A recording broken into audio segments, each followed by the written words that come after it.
Nicole here. How are you? I hope you're well. I'm okay. I got a new shirt. It's Grimes and Anima merchandise. So from his last album, and then it has some background stuff. So I got the Grimes one because I don't know if it's bad luck to wear a Grimes shirt like this. Because I don't really agree with let me see if I have a way to explain what I'm trying to explain. On the one hand, I do like her art. But on the other hand, it is hard to separate the art from the artist, and I don't really even know what that means. But when I was 13, I had a strong Marilyn Manson phase, and I really liked it. And at that time, he came up with heart-shaped glasses. And I just honestly thought it was an aesthetic. I thought it was an aesthetic to be edgy. Like, oh, we're going to take pictures with a bottle of absinthe because we're going to dye our hair black and wear makeup and wear black clothes. And I just thought it was an aesthetic. Like, I didn't go deeper than that. But some aesthetics do go deeper than just being aesthetic because later on, there was some unsavory information that came out about when he was doing with his partner at the time, and she's in that music video. I watched that music video hundreds and hundreds of times as a 13-year-old child. And so sometimes art is not completely harmless. I think some artists or some people think that it's just an experience, but experiences shape us, and symbols, I do think, have significance and should be cautiously dealt with. So when I think about Grimes, I'm like, do I want to support this artist? But I mean, impulsively, I bought the shirt. I love the shirt. And look, I already had these pants, but this outfit really, these are Nike pants, and it just really works. And I'm like, well, I'm looking very athletic. I'm looking much more athletic than I actually am in this outfit. Yeah. Anyways, so I don't know about her because sometimes I'm like, if I wear this shirt, is it bad luck? But my mom said that she liked it on me, so I guess it's not bad luck. Hopefully not. Anyways, I don't need to be I worry that to be honest, my most magical thinking about her, I'm worried that she's possessed by demons, and if I listen to her music, they're gonna be attracted to me. I don't need any demons messing with me, so that's why I'm like, do I really want to wear a shirt with her image on it? I mean, I'm not coming for her. I'm not saying she's evil. I'm saying maybe there's a bit of some evil magic around her. I just don't want the bad luck. That's all I'm saying, okay? It doesn't have anything to do with who she is or her art or her work or anything like that. I'm simply just saying maybe there's some dark magic and I need to be careful not to attract anything bad to me. I don't want the evil eye on me. But, I mean, obviously I don't take that idea too seriously because number one, I don't think demons are that powerful. Number two, it really has to do more with don't meet your heroes and the disappointment of realizing that this person isn't quite what she says she is. But then again, I mean, what did she say she was? She said she was a clown. So right from the get-go, they're going to be a little bit tricky with you. But I don't know, it's hard to like somebody like Grimes because I like her so much and I care about her and I see such beauty, but it's I don't know, it's when you realize that your parents aren't perfect and they're not gods and you're like, oh God. I don't know, you put this package together and gave all your fans this experience only to really kind of flip it, which is exactly what clowns like to do. So I get that you did that. I don't think you even had control over that. You just, the subconscious is taking everyone for a ride. But I don't know, it still doesn't sit well. I don't know, it just feels like a lot of pain. And sometimes I think that watching somebody be abused by another person is so I don't know, it was hard for me to watch. It just is too much of a sad. Like, I can watch anything, like any horror movie, bring it on. Like, you know it's fiction. I mean, and there are some fiction stories that really can, like, what was that one with Demi Moore? Her latest, that movie, probably the greatest horror film ever made. Definitely the greatest one made in the last 10 years. That one, you know, I went to theaters to watch that. Usually you expect to be entertained. And like you think entertainment's going to be like this positive experience. Sometimes entertainment can come in the form of really negative experiences, but they're still very entertaining. And you're like, what the hell? Like, I didn't know it could be, like, I'm not bored, but it's not a positive experience. Watching that movie was so uncomfortable. Like, it just makes you realize some things that are easier just not realizing. And so yeah, that movie. Yeah. Well, I don't know why I got on about the horror. Oh, because horror movies are fiction, like any fiction I can take. But when I know it's real, it's a lot harder to watch anything that's like, yeah. Anyway, so I've been really sad lately. I had a friend, and I don't know, he maybe you will see this, I don't know, but we're not friends anymore, and that really sucks. But sometimes, like, you really just realize, like, it's undeniable that both of you are bad for each other, and it really sucks because I don't know, I saw a kindred spirit, but sometimes the people I love the most, it's too scary. And I don't really, like, I don't know, he treated me so awfully, and it just kept going, and now that he's gone, I feel both better, but I'm still have the original problem of being very lonely. That, I think, is my biggest problem. I'm very, very lonely, but building healthy relationships that are trusting and full of integrity, and I don't know, I think, like, it can't be, like, maybe there is something to a curse, but if I am cursed to not get married somehow, like, maybe somehow subconsciously an ex is basically cursing me to not move on, to not be able to move on. Like, I don't mean me, I mean, like, the universe is not moving on with me. Like, every guy I meet that has potential, there's always something really, really seriously wrong that really, like, means the relationship will not work. Like, and I'm like, why everyone though?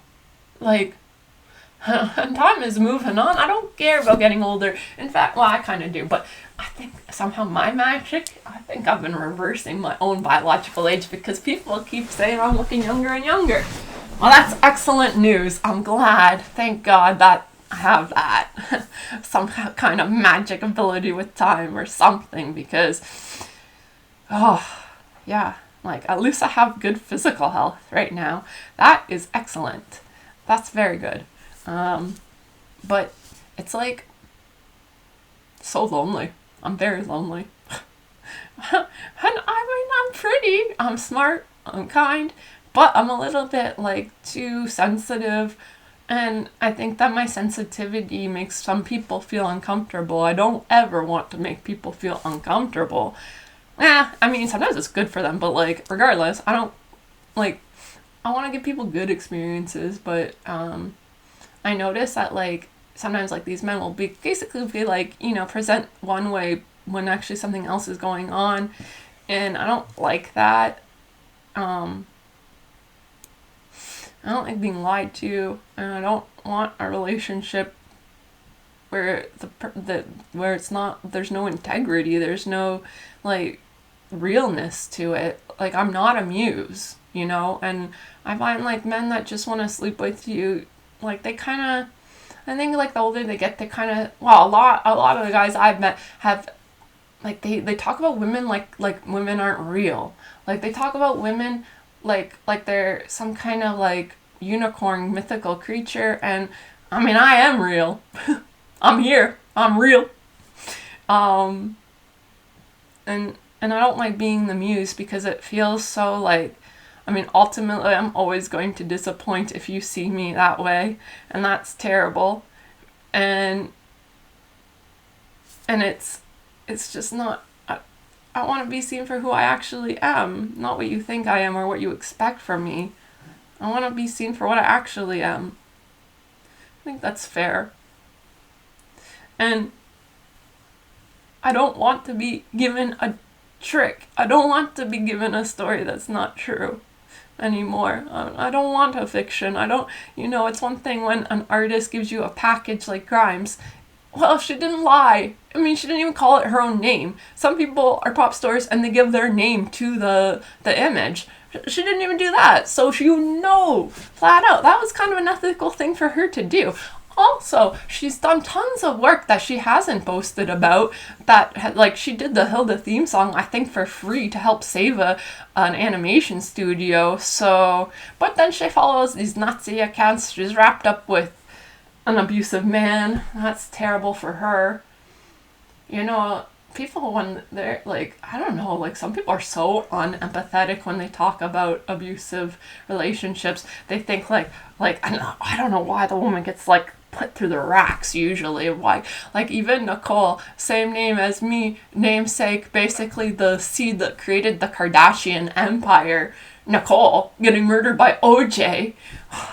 And like, there's these people watching this documentary on it, and there's these people saying she knew he was abusive and still continued to be in a relationship with him. Why would she do that? It's her fault she got murdered. It's her fault she got murdered was a legit thing a woman said about her. Fuck. Clearly people do not know what it's like to be in a cult. Like, if you've never been in a cult, you're not going to know what it's like to have your brain washed. Like, you're not going to know. And I guess when you've never experienced it, it's easy to, like, when everything's gone right for you, I guess it's easy to be apathetic about others that things didn't go right. And you're like, why didn't your life go right? Mine went fine. And it's like, what, you think fate made you better than me? Wrong. It doesn't work like that. And I just, like, I don't know, like, identifying with, like, a person because they have the same name, and also same, like, everyone's always like, oh, we really need more black people on TV because little black girls aren't gonna know, like, that they're important and have a voice too. And then, like, but unfortunately, like, because of Hitler, I guess. I'm not even sure why. Maybe, like, this would be interesting to really try and understand. But, like, I too have noticed that despite being a majority and also being, like, considered, like, objective beauty, like the blonde, blue-eyed girl, I've noticed that, like, sometimes I get treated bad too based on how I look. So, I just noticed that people assume things about me that aren't necessarily true. And it sucks. Also, I got 2 dogs. I named one Toby 3 years ago because I like the name Toby, okay? Well, then I got a puppy. She's a girl. I'll show you to her sometime soon. And I wanted a name that sounded... Oh God, I'm really scattered. But anyways, I'm sad today. And I'm just hoping this video essay is gonna make me feel a little better. I can't seem to be getting any work done right now, and I've been going through it right now. Not because, well, a little bit because of that end of that relationship, but then there was this other guy that I met. So back to, like, the curse of being forever single, because maybe an ex subconscious is cursing me out. Or that'll be one explanation of infinite explanations. Maybe because the Catholics believe that Masons are evil. Well, my grandfather was a Shriner, which is like the next level. That's even more evil. Apparently, according to them. It's not. I doubt it highly. When people start accusing other secret groups of cannibalism, you have to think, who the hell, number one, like, it doesn't make real sense. Like, where are all these missing, like some people really want to believe evil things about others, and I'm like, no evidence. So I choose not to believe those things, and I will give a conscious benefit of the doubt. But I don't know, there's just not that many missing children. So, like, all these, like, celebrities that are super rich, like the uber wealthy, are having cannibal rituals. Doubt it. And if they are, goddamn, like, good luck dealing with that and spiritual consequences of weird witchcraft that I would not recommend. That isn't even going to do you any good anyways. So yeah, like, there's some weird curse, maybe because my grandfather was a Shriner. I doubt it. I think it's more likely the subconscious of an ex is frigging messing with me big time.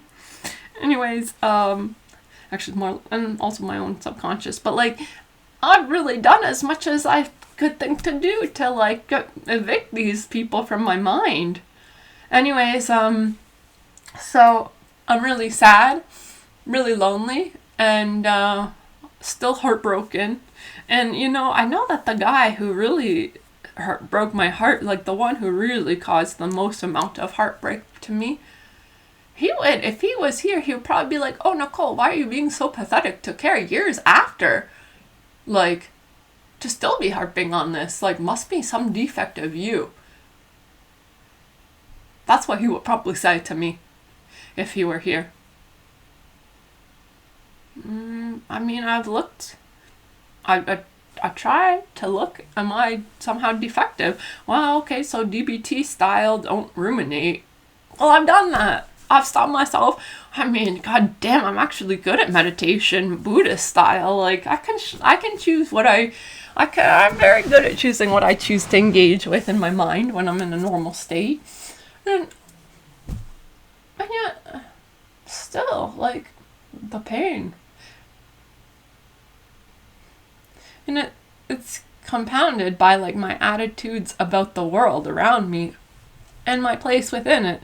I think one thing that I really struggle with and why I really want a family is because I think that I want to have an identity that's more stable within myself, like, within other people. Like, I don't have, like, without a family and without a group that I go to church, but I don't identify with it the way the others do. And I see them loving their new identities and throwing themselves fully into that life. And it seems to be working great for them. I don't even have the opportunity to do that because I just can't. Like, it's just not the right, like, I thought, okay, maybe it's not the right organization, so find a different organization. Well, I've looked, no one fits me good. Like, I mean, religiously, I'm closest to Buddhist out of anything. So I've been spending some time with the Buddhists, and I like it, but even that, like, I don't, well, maybe I will somehow be more involved with some Buddhist organizations, and I just don't have an identity. Like, I don't have an identity at all. It's causing major problems. I don't identify with my work. I don't identify with my religion. And my family, which is where I want to identify with, has been real shit to me. Like, really, really shitty. Like, really shitty to me. I love my closest. Like, I love my sister. I love my dad. I love my mom. The others I don't really have any love for. At all. Although some of them I do hope for, like the victims of them, the other victims I wish well, I really do, but like, my family really treated me terribly, like, real terrible. And, I find, so, like, I really wanted to have a family, but even as a child, I didn't really quite have a family. I had parents, so I have a very, very small family. But I wanted a large family. And when I was a kid, I just accepted it. And I thought, well, when I'm older, Catherine will get married. I'll get married. We'll have those people will join our family. But I did have one opportunity to get married, but he lived in England. And I would have moved to England. I would prefer to live in England than Canada, to be honest, actually. I really would. I think England is expensive, I know, but it's they get way better perks for work, and I just think that they hopefully are doing better with their healthcare system than we are. So like, yeah, and also it's so beautiful. Like England, every single building, almost, not quite, but almost every high percentage, like 80% of all buildings are special in some way. I would say that in Canada, 90% of buildings are not special in any way at all. Like, we stopped building anything nice in the 80s, really. And even if you have money, we still don't buy, like, some of those mansions that have gone up are not that nice. And I'm like, like, this is not that great. So, I don't know, we don't really build nice things here. So, like, I would rather live in England. But he really wanted to live in Canada. So he was Canadian, he wanted to come back to Canada. And I thought, okay, then I'll wait for you to come to Canada. Well, he's still in England, so it's not his fault. Like, he has a very good job. I wouldn't want to give up. I don't think it's right for him to give up such a good. I want him to do what's right for him. I actually do love him, but I really fucked it up with him, like, really bad. His name would start with a C, and I really, really fucked it up because I cheated on him. So nobody's perfect there. At least I'm honest, and I don't deserve to be with him, and I know it. But at least I can learn and improve, and not make the same mistakes. And I really wish I hadn't have cheated on him. I told him, so and that's not really what ended the that certainly was not good. But that's not really what ended the relationship. It was more the practical side of things, also because I was losing my mind. Again. But he wanted to marry me, but he was also kind of gay, so there was also that. I mean, like, I would actually be blessed to be married to a gay man. But it was hard to be in a relationship with a man that rejected his own gayness. Like, I think there's a little bit of gayness in everyone. Some people have more of it than others. But and there's nothing wrong. Whatever gayness level you got, that's what you got. Kind of like some people have light blonde hair, some people have dark blonde hair. And so, like, but it's hard when you reject, like, yeah. I found that hard to deal with. Like, it's just like, like, I tend to be, I think you can split yourself into thinking of, like, are you more prone to exposing, or are you more prone to reticence? Reticence being, like, keeping, like, your private matters to yourself, versus, like, exposing private matters, like the elephant in the room, time to expose it. They're both good. They're not evil, but they are definitely opposing forces, and they fight with each other sometimes. Like, sometimes people think that the type of people are being very cold, and sometimes the cold people think that the emotional people are being very manipulative, and it's just a lot of miscommunication. Really, it's just all imbalance. Like, the idea being that you expose things at the right time when people are ready to receive that exposure. So that takes, like, to the people who are just prone to exposure, kind of like Kanye West. Kanye West, I mean, that new documentary, Kanye West is definitely an exhibitionist. He wants to expose everything. Let everyone know everything. I am like that too. I'm also very much like that. But the problem is, I do see the wisdom on the other side of things, which is to protect the nuance, to protect the like, no, even through the art of being you, I cannot capture what is really not adequately. I can scratch the surface. You can sometimes get a little bit of a sneak peek into it, but it's very easily misunderstood, which is why I think sometimes, like, I'll wake up in the middle of the night panicking because of something I posted online, and I think, am I evil? Are people going to think I'm evil? Maybe I actually am evil. What kind of impact is this having on others? Is it bad? Is it good? What am I really don't know what I'm doing. That's the truth. So that's why I try to put disclaimers. Like, I really personally believe that when you're consuming content, the onus is on the consumer. Like, it's on you. if you're consuming poison, like poison exists, it's out there online. Okay, so like be careful what you consume, but the responsibility is on you, because I can't control you. Like I say what I say. I don't know how you're gonna take it. Maybe you misunderstand it. Maybe I am wrong. I don't know. I don't want to lead anyone down a dark path, and it can be done. It can be done.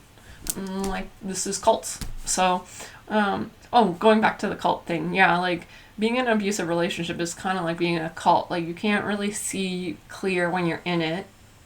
And other people can see way clearer that are outside of it, but they're not in it. And the nuance of in it is that the person who's being abused has to come to the realization that it's abusive, come to the realization that it's hurting them, that it needs to come to the realization that it needs to stop. And that probably likely means that the relationship needs to end. Which means that they have to go through the heartbreak of that too. Like, it's a lot on one person.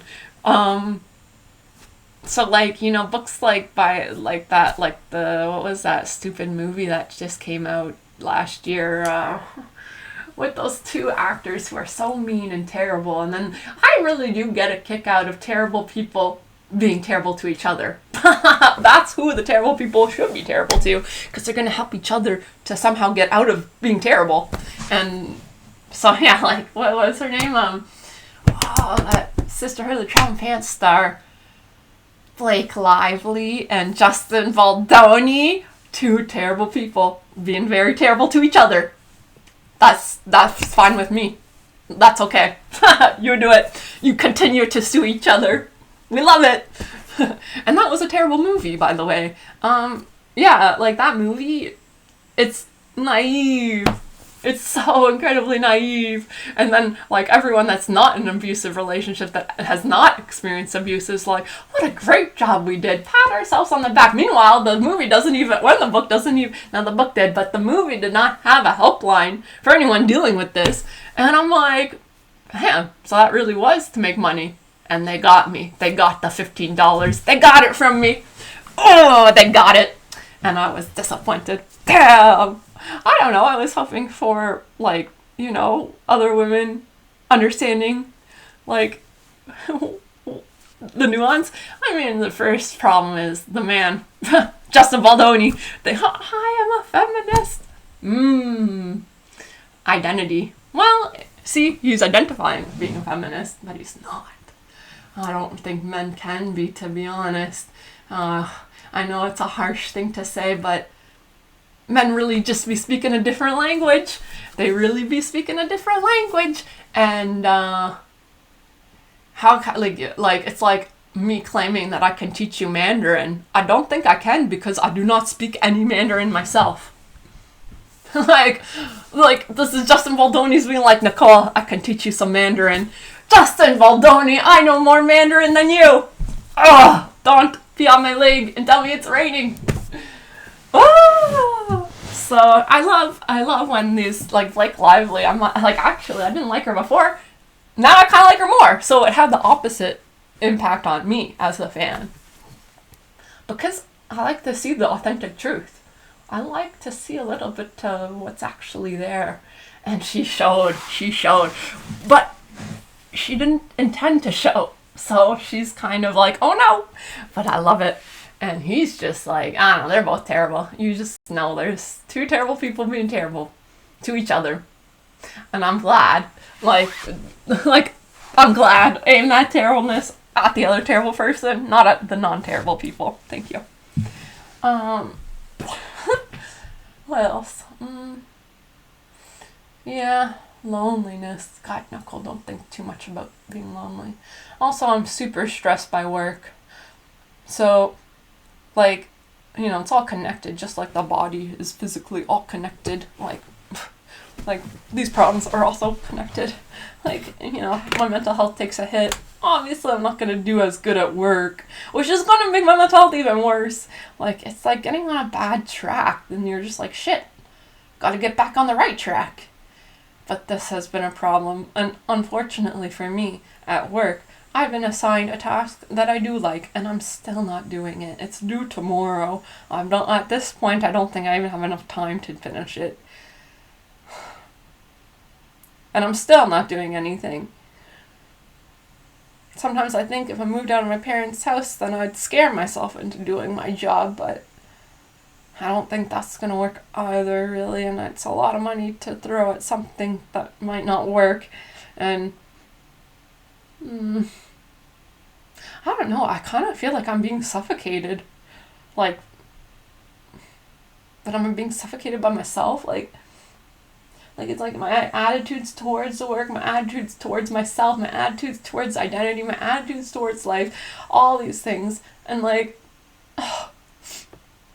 but work is not working, which is a terrible place to be. Literally, work is not working.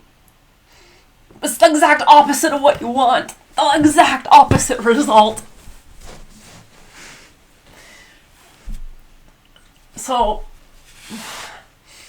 and I think my work is really hard not because of engineering part, that's the easy part, kind of. My work is hard because I really find the deadline stressful, and I feel like I keep disappointing people again and again and again.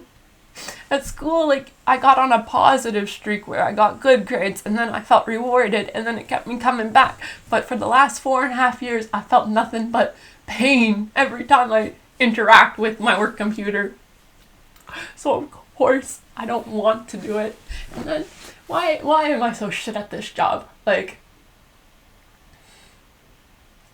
well, I don't get to talk to anyone. I'm all alone. I don't even get to look at other humans, except for when I go to the office. And I don't want to go to the office 5 days a week. That's not the solution, because that tires me out. And going to the office, I mean, the hybrid is an improvement, but even at the office, it's worse. Like, 5 days from the office is worse because then I start to see that all these people's bodies are falling apart from their 9-to-5 work life, and like, all the people that are higher up than me, I don't want their life. Yes, I understand they make more money than me, which would be nice, but I don't want their job, I don't want their life, I don't want their responsibilities, and I don't think they're happy. I don't. I think they have a better capacity to ignore their unhappiness than I do, but I don't think they're happy, so it's not gonna work. Like I stay in this line of work, there's no future. So, okay. Plus, I don't even agree politically with what's being done, so that's also hard to contend with, which nobody warned me about at all in engineers. Like, the other engineers and the curriculum and stuff, like, I was naive. I didn't know how politics impacted what can be built, and I just thought we'd actually be building the best. We're not building the best, we're building the cheapest. And I hate that. I want to build the best. I don't want to build the cheapest. I'm an artist. I'm not fucking, like, being manhandled into drawing things I don't want to draw. What could be worse? Like, so there's that too, which, doesn't, like, at least if I thought it was a worthy endeavor full of respect, then, at least I could throw myself into the cause and identify with the cause. I cannot. There's no cause. Cause to make more people more money, and I'm just taking my slice of the pie so I can buy my Anima merchandise. This was a very overpriced sweater. Also, I bought this. I'm a consumer. I'm gluttonous like everyone else, but I still really like that I have the Canada Goose jacket now. It's, I always wanted one, and I bought it used. $250. It's $1,000 coat. I got $250, and I'm lucky that I could afford that. So, I'm making a video! Alright, it won't come in. Okay, thanks. Anyways, so,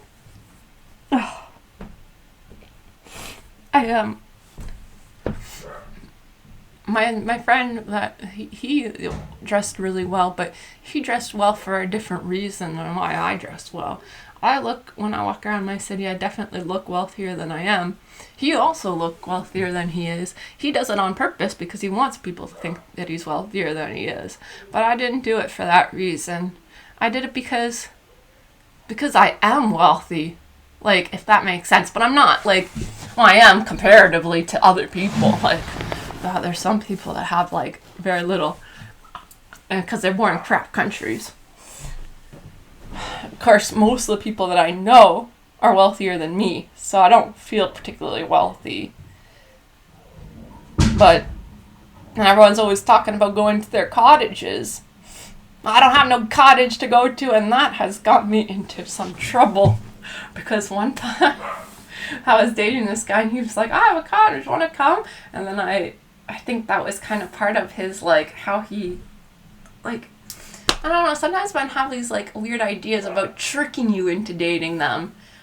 Well, I guess it can work, but not long term, and always causes pain, because he kind of did trick me into dating him. But I mean, I'm complicit. I'm also to blame because it was my own greed. But like, he was like, I got a cottage, and I always want to tell people I'm going to the cottage. Wouldn't that be so lovely to actually be going to the cottage? Like, people are always going to their cottages. I want a cottage too.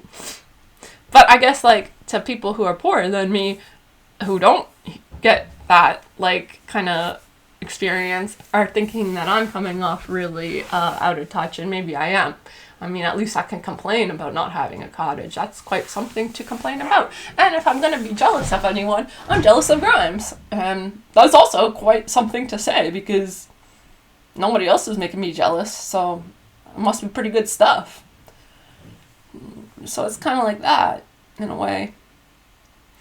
I don't know, I think, like, I equate having a family and a boyfriend, a stable relationships with family, and also having a cottage, like my own land, my own, like, I can do everything I want with it, every room my own, to decorate the way I want.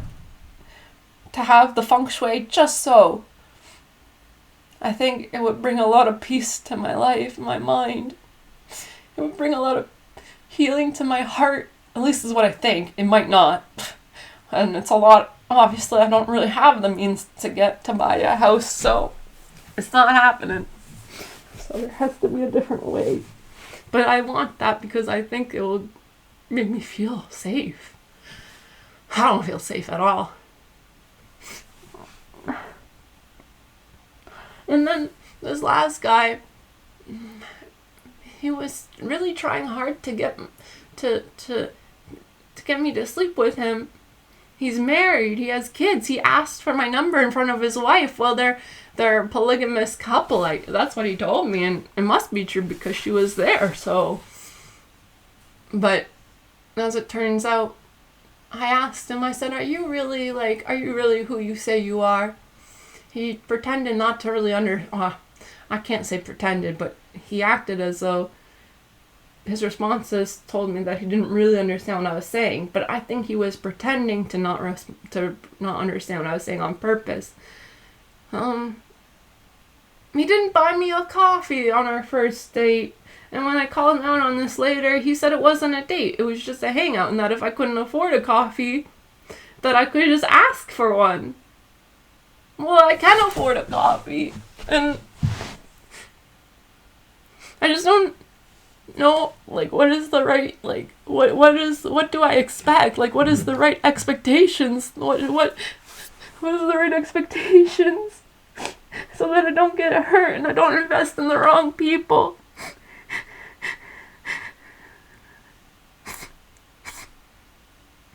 He just seemed like he was so interested in me, and I think really, I told him that he had potential to break my heart, and that seemed to be enough to scare him away.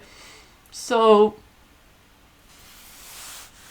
it just kind of reawakens, like, these experiences that I have with these potential dates they can really, really seem to reawaken some wounds in me. Because Jeremy was, to be honest, not really that nice. He seemed nice. But it doesn't feel right.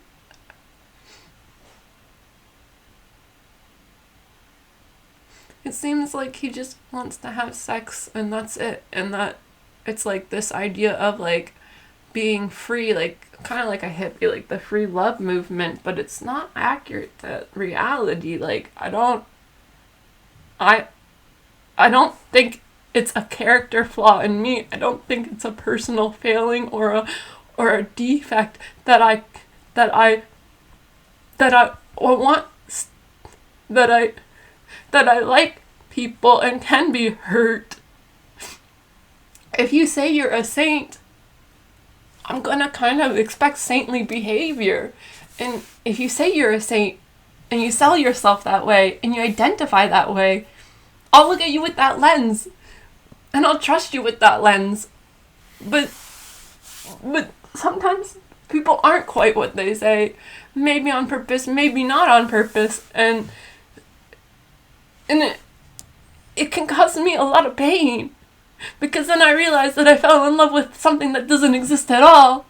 A ghost. I deserve more than a ghost. I deserve more than a ghost. I don't want fake, I want real.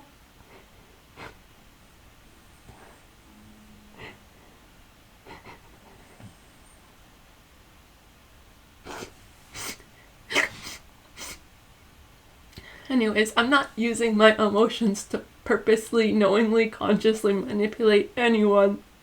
I don't want to cause harm to anyone, even if they deserve it. I don't want to cause harm to anyone.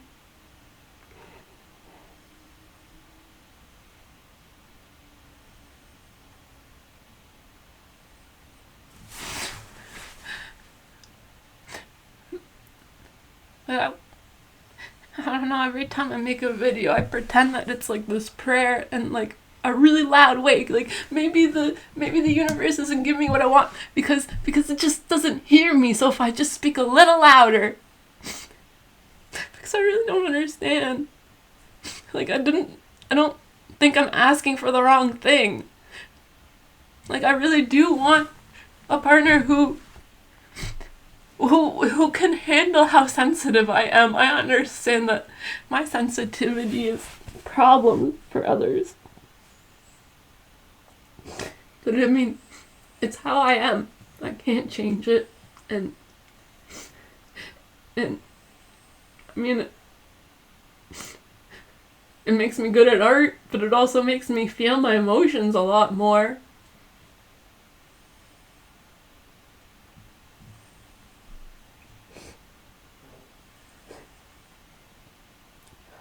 I think I'm gonna get fired or laid off, and I'm scared about that.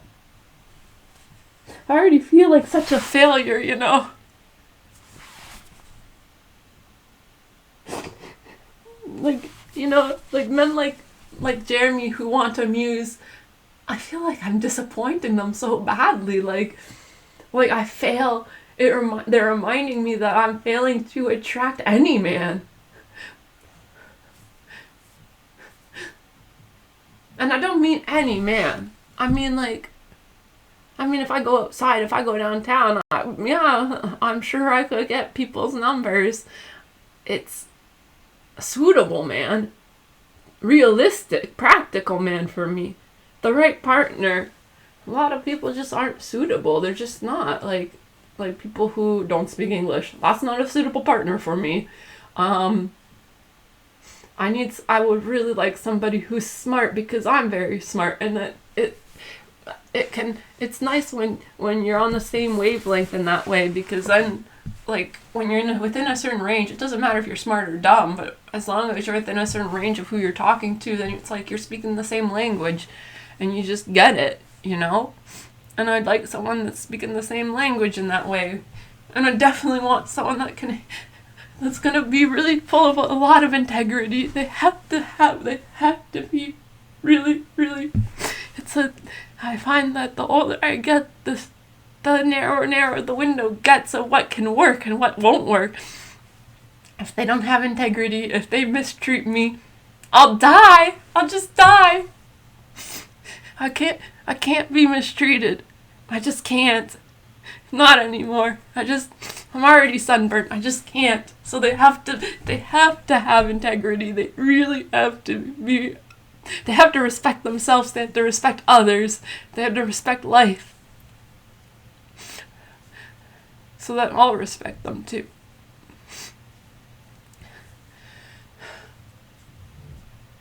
And I just haven't met anyone like that, and I don't there is one person I do really like, but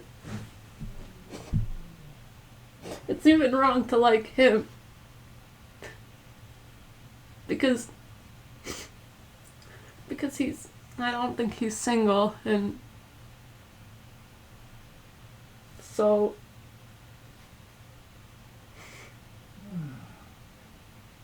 I tried to accept what the world's offering me, and I tried to think and figure out what the world's asking of me, but I don't know what the world's asking of me. My own pain is so big and intense, like the pain of doing a job that you suck at for 5 years.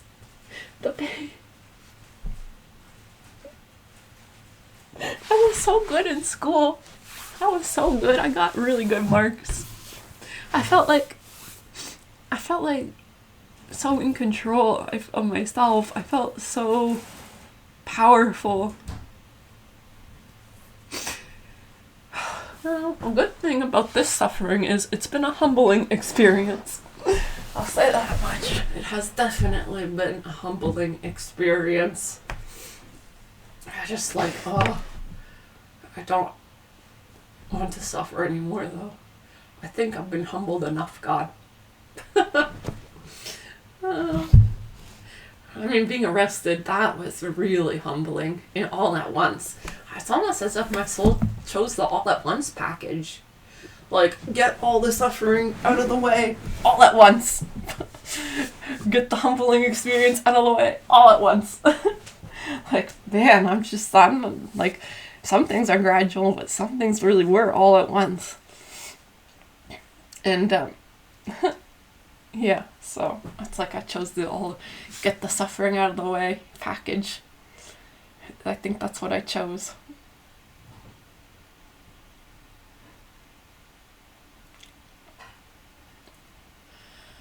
Yeah. Get the suffering out of the way package. And my hair's so messy. I really need to... Oh, I actually should have a shower before I go out. And the good thing is there's choir practice tonight. That I'm really, like... I try not to be too hungry for it because singing is really tiring. And Justin said I was a bad singer.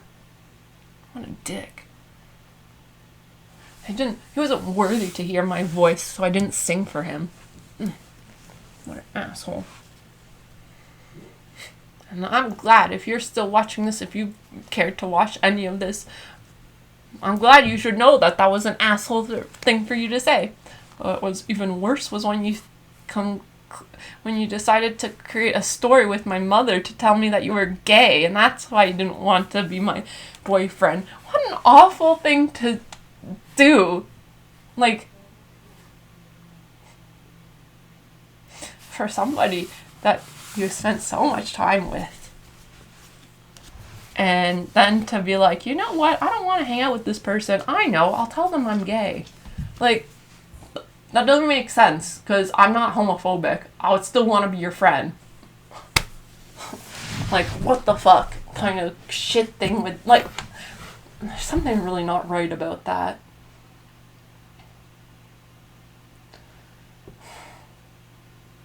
How can I change my mood? I'm in a bad mood now.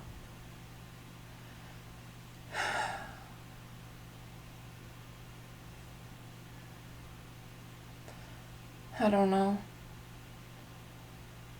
God, this is actually like, I don't know, like, this is I'd say right now I'm more scared than I've ever been in my life. I keep thinking things are gonna get better, but this PTSD ride is awful.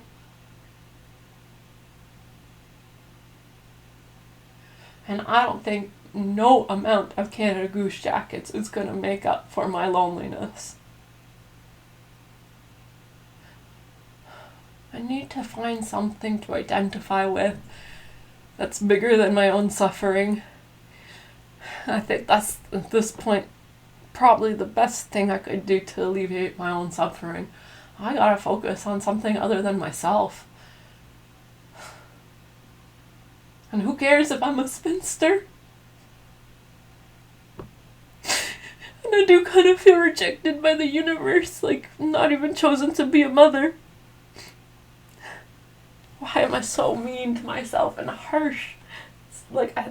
Don't slap yourself, it hurts. Nicole. It's not, that magical thinking is not helpful right now, because it's not true that you're being rejected by the universe. Look, you're alive, you exist. That in and of itself is an acceptance of the universe. And I have food and I can eat and drink water. Okay?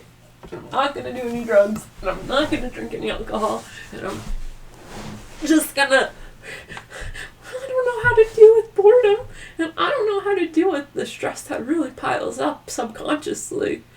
There must be a way, a healthier way to release it than blacking out. Like, oh, fuck. How do I release this without doing that? I don't know.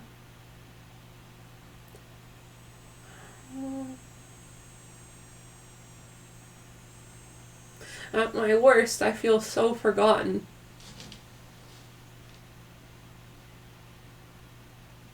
But my feelings and my attitudes and my ideas are not wrong. I don't get it. Like, okay, what control do I have? I have the control of my own internal locus. I can't control the external locus, which is I'm single, and if I want to frame it that I've been cursed because, well, I mean, it doesn't matter whether I say I'm cursed or I say maybe I do have a personal defect that makes me just impossible to be friends with. Don't really see that's likely because I have made friends. Some friends have lasted a long time. These days I have almost no friends. That's happened periodically too because, you know, well, no, I still have Joe and Shannon. Marianne. I do have friends. I just forget about them when I'm sad, and that's not good. That's on me. But anyways, there have been some friends, like Michelle, who, like, I've kept that relationship alive as a child, and I realized it. I mean, the whole, like, I don't know, Michelle's just, like, she just can't give me what I need. These people just can't give me what I need. There's no use in being angry at them. That's not right to be angry at people. If they don't have it, they can't give it to you. Okay? So I should not be assuming that everyone's being stingy. I should be assuming that they just can't. I think that's a better assumption anyways, even if it's not true. And then, like, with John. Oh, John. Oh, you have no idea. I really do think you somehow know about my videos. Or maybe it's Marco who knows about my videos. I don't know. Marco does seem to be more psychically active with me than you, but not always. I don't know. The whole psychic connection thing, I thought, honest to God, oh, I'm spiritually connected to these people. Whoa, that's crazy. Why? Must be that we're family. I'm gonna marry this boy. No. Yeah, soulmate, sure, but not. Number one, most people have, like, everyone has multiple soulmates, right? But, like, wow, God, you run into these soulmates. Sometimes you don't quite know what you're gonna get. Like, sometimes you run into a soulmate and it is so much pain that can last such an awful long time. Oh.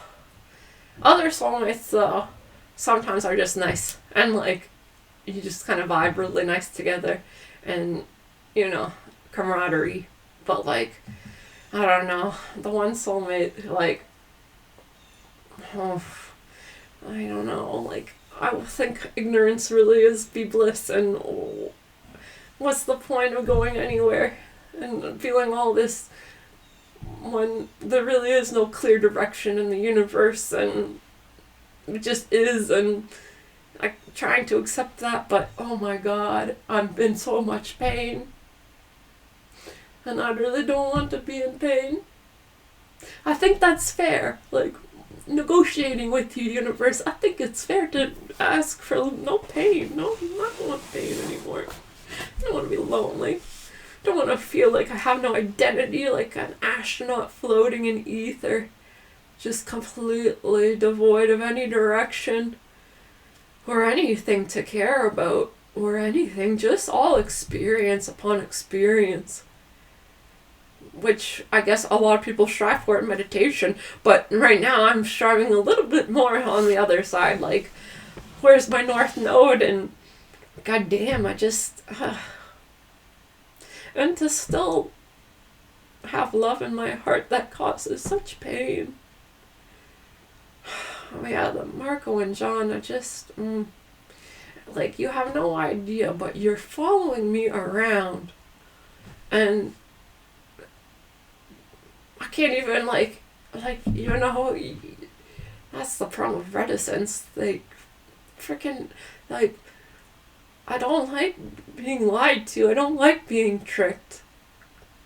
You should be able to see, yes, I'm an exposure type, but I'm not evil, and you should really give me the benefit of the doubt, and I'll do that to you. Maybe you don't think I'm evil. Maybe I'm sure you're not being stingy to be mean. Well, actually, I don't really know that. I don't know you. I don't know. You just really hurt me all the time. John, and you know, you follow me around with your subconscious magic. Like, every time something really crazy happens, there's always a John involved. Somehow. That's a very common name. Last time, the last major thing was the paramedics came and picked me up and were taking me to the hospital, and they were giving me IV, and I was throwing up, and I threw up on the guy's shoe, and he did not like that. And you know what? You know what happened? Well, his name was John. And I started saying, oh, John, look, oh, John, right? He wasn't wearing no name tag. And then his partner called him John. I didn't know his name was John. And so I said, your name is John. He said, yeah. I said, I didn't know that. And I said, how do you feel about having such a common name? And he laughed and he said, I don't know, it's a very good name. And it is a good name. It is really a good name. I always liked that name, but now it's unfortunately a very common name, and it follows me around, and I just, like, okay, for example, like, this is where the magical thinking can really cause problems, especially when there's a little bit of magic involved. Okay, so I was in a relationship with Calvin. He was suitable, right? Except that he lived in England, and the gayness, although I think the gayness could have been dealt with. The England part, that's a harder problem to deal with, actually. It's just too practical a problem. Like, it's a very practical problem. Anyways, very understandable. I know the solution, but the solution requires such sacrifices. It just, So anyways, maybe he wasn't actually as... Well, regardless, this was my best chance so far to this date, and the best boyfriend I ever had, Kelvin. He treated me the best, and I really do love him, but I did not treat him right, and that's terrible, and I have to live with that, knowing that I treated somebody so great, so awfully. Really need some character development in some area that I think about sometimes, from time to time, without getting too emotional, because I owe it to myself and to Calvin. But anyways, so moving on from that, I was basically, he flew me to England to come visit him, and I thought, do I want to take a trip? He's buying the ticket. I don't, if I'm not serious about this relationship, I don't feel right about spending that much of someone else's money. And so I thought, am I serious or not about marrying Calvin? And I decided, yes, I'm serious about this relationship. Okay. But when I got so I've thought about this, and then I get on the plane. Well, they called the latecomers, and they called John and Marco. I thought, my God, John and Marco are on this plane. Oh, like, what? No way, right?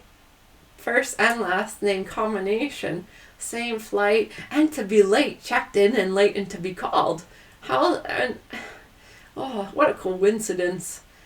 Well, it turned out to just be somebody with the same combination of names. A family, another family with the same combination of names. That can happen. And, you know, because everyone loves religious names. Anyways, so I thought, honest to God, I thought it was the universe being like, no, wait for John. I was wrong. I was just like, it's a curse. I fucking messed it up. And I'm telling you now so that you'll give me a little bit of sympathy that it wasn't completely all my fault. But the magical thinking mixed in with a coincidence like that, oh, not good. Not good. So, you know, it really destroyed my seriousness that I had committed myself to being. And I cheated on him. With Marco. Oh. Damn. I'm not completely blameless in all of this for sure, but I think I take on too much of the blame personally, because it's just been too much. It's just been way too much, you know, and that's just one of many coincidences. The magic has been magicking, and I don't know, Grimes is all for, like, learning about magic. Well, let me warn you, Grimes. It's all fun and games until you get yourself, you know, hurt. And it's not that much fun, I must say, actually. It's kind of annoying some of the time. You think that's going to be fun. It's not that much fun.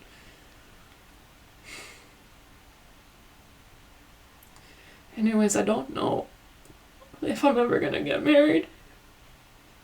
And if I don't get married, that means that my family's only going to get smaller, not bigger.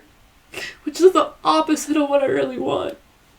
So in that case, I only have, if that's my fate, then, and I'm not going to do anything to change it, and I'm not changing anything in my internal locus, and this is the track I'm on, then I better just accept it. And suffer with honor, not with dishonor.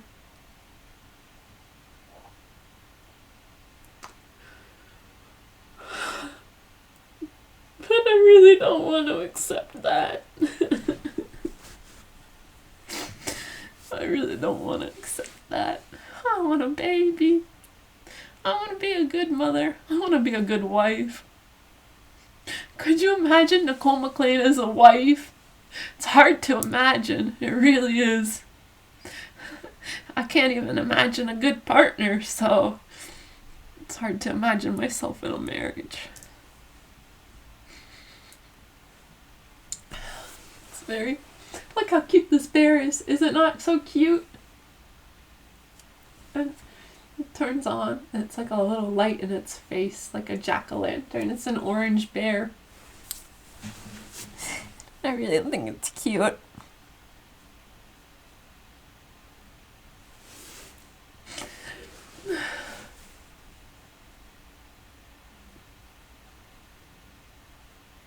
Why don't I have a partner? God, please reconsider. I don't know how to change my internal locus, so I have to ask the external locus. God, please magic it to be better. I don't want to learn any lessons anymore. I've learned enough. Just magic things to be better now. So then I'll get better. You know, and it's really hard reading those comments on that Kanye West. It's really, really hard reading the comments on Kanye West's behavior from that documentary, because, you know, people are like really on the Kardashian side of things. And I probably should not be magic thinking right now, but Chris knowingly built an empire on a sex tape and murder. She knew that Nicole was in an abusive relationship with OJ. She knew it. They all knew it. They all knew it. And look at what's come from the blood that's been spilt. And Kanye's hurt. He's hurt. He's very hurt. When you hear someone screaming the way he screams, he's hurt. And he needs to be heard. And I think it's challenging. I don't know if the Kardashians really have it in them to give him the care that he really needs. I mean, I guess they didn't, because they seem to not be on speaking terms. But it's hard to see how people like Kanye are treated in society. And I know that he's not easy to deal with, I know. And he says things that people are really scared of a lot. They're scared of what other people will do based on what he says. But the onus has always been on the consumer. Always. And I've always believed in free speech. Always, always, always. Which means that the onus is on the consumer. That's the price of free speech. I don't want censorship of any kind, ever. And, Kanye, I think, could agree. I think he would agree with that sentiment. And I don't like how he's treated. I mean, it's weird to feel sorry for somebody so rich. I mean, he's the richest black guy in America. But Kanye, you can't con a con. You just can't con a con. When I see you in pain, I feel it too. And I think that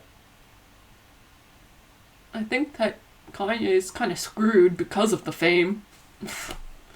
Same thing with Elon. Screwed because of the fame.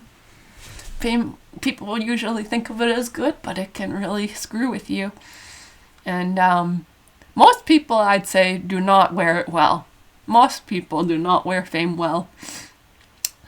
You really have to master some kind of ego part of yourself that resists falling into pride. Like, I think famous people tend to really start to believe that fate really did set them aside as being better in some way and being deserving of it. But the truth is, it's much more random than that. And fate did not choose anyone to be better than any other. Yeah, fate did not do that. So, humble yourself, Grimes, because you're gonna need to. You spent an early, very important part of your development being worshipped. If you're worshipped and you don't think you deserve it, it's gonna cause you problems. And girl, it's causing problems. Let me tell you. I don't know. Worship, me, myself, and I have personally a strange relationship with it. Mostly people don't understand worship at all. Like the Christians you would think would really understand it, they don't. One time I asked a priest, I said, what is worship? He had a tough time answering that question. Yeah. Well, worship is a weird concept in general, to be honest. I don't know. I'm not even sure if God is comfortable being worshipped. I don't feel comfortable being worshipped. I just don't. But at the same time, when I see other people being worshipped, I'm like, I get jealous. What? It's like, so I'm repressing something in me because I label it as bad. And when I see other people doing it and they don't repress it, I'm like, why are you not repressing that bad part of yourself? And they don't. I've dealt with a few people that just completely indulged in the worship that others were giving them. And I don't understand, but sometimes there's people that you meet, they're not famous. Like the famous people are a good example of this, but sometimes you meet people and the others are worshiping them. And you think to yourself, why? They don't deserve it? They're not special? In fact, they're kind of actually below average, if anything. Rachel, if I ever do become famous and you see this, I'm thinking about you, girl. 13-year-old you. I was shocked when you got married. I was so shocked. I did not know. I kind of had suspicion about the gayness, but I didn't know that you guys loved each other. Chantel. You married a narcissistic one. Classic lesbian lovers. The man lesbian always wants to give the narcissistic lesbian everything. There is nothing that will fill that void. You're not gonna win with that. Oh God, maybe I'm gonna be labeled homophobic for saying that. Let it be. I'm not famous anyways, and I don't want to lose my job, but I'm so bitterly unhappy anyways, I really can't see things getting much worse.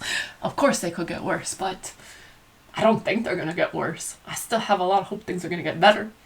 But not enough hope that I'm not completely okay with destroying my reputation, because I don't see my reputation being that valuable. So I'm okay with it being destroyed, but maybe I should actually see it as valuable.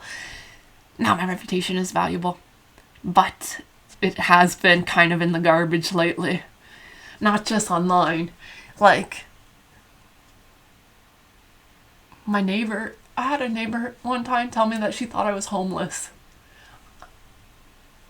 I mean, I own a $1,000 coat.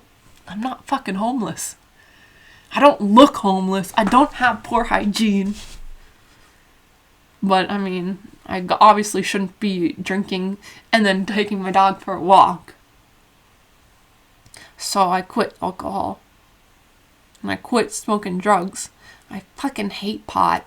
I hate pot. I hate it. Sorry to say, but I hate it. And I hate alcohol too. And I'd be so much better off if I had never done either. I don't know if that's 100% true, but I'll be better off starting now. Because I don't want that poison in my body at all. I don't see the poison exists. It just does. Alcohol exists, whether I like it or not. It's up to me. The onus is on me, what I put in my body. Same thing with free speech. And I have not been watching a lot of the news. Of course I know about the major things. Somehow they always leak in. So you don't really need to even actively look in the news. The news will find you. And I tell you,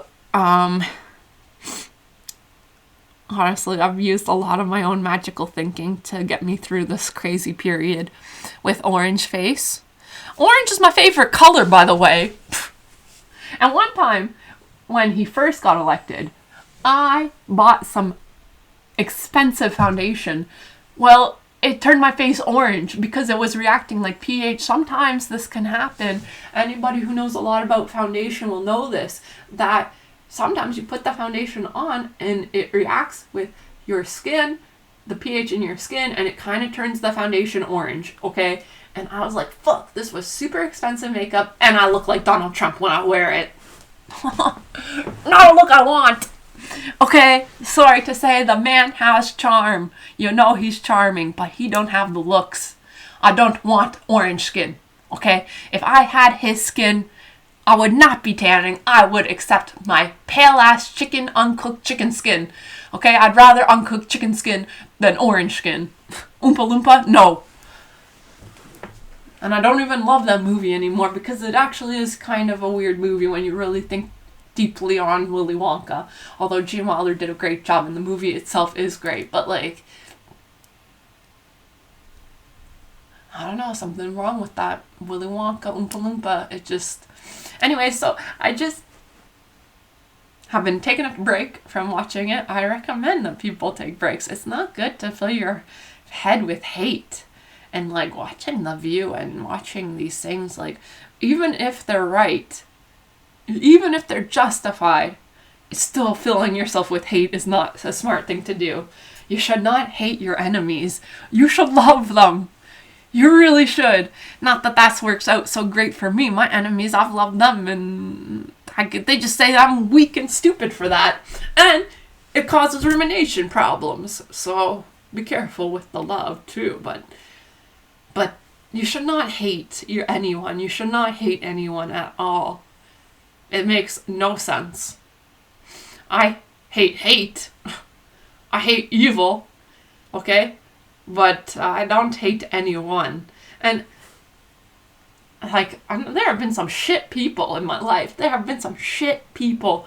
And when I say shit people, I mean they had behavior that was shitty behavior. The people aren't shit, the behavior. But then, you know, you keep acting in a certain way, it kind of erodes your soul. And it's scary. Like, and then that's when the shit behavior becomes the shit person. And you're like, damn, like, I don't even know who you are meant to be. Like, I don't see you at all anymore. And that's not good when it gets that bad. You really need some divine intervention then, because... But anyways, usually things are not that bad for most people. But, like, the shitty behavior has been shitty. And, it's hurt me. It's really hurt me. And I thought, like, you know, being an exhibitionist type as I am, being an exposing type, believing in honesty to solve problems, that's what that means. It's not wrong. Sometimes that really is the trick that you need to pull, but the thing is, like, I'm so wounded, and when I say I'm wounded, and I'm hoping that that will somehow make my needs be satisfied, and when it doesn't, it really erodes my hope. And I'm somebody who, I'm also a despair type. I'm one to despair. I hate that. I wish I knew a different way to cope with these feelings, because the despair is not good. It doesn't help at all. Like, I don't have a use for that feeling, okay? And when I despair, it's damaging. It damages me. And I don't want to be damaged, so. I'm like this, like, expert military soldier, been sent down here from the ether realms like an angel, caca, caca, with my wings, caca, and, like, I don't know, angels don't really make caca noises, caca, but they could, and, anyways, I've been sent down here. Well, I tried quitting. I tried quitting so many times. I said, God, listen to me. I really overestimated my own skill and underestimated how hard it was going to be. I quit. I quit. It seems to me that there are some spiritual contracts that are out there that you cannot get out of no matter what. What contract? Like, I'm breaching the contract, and yet they still expect me to deliver.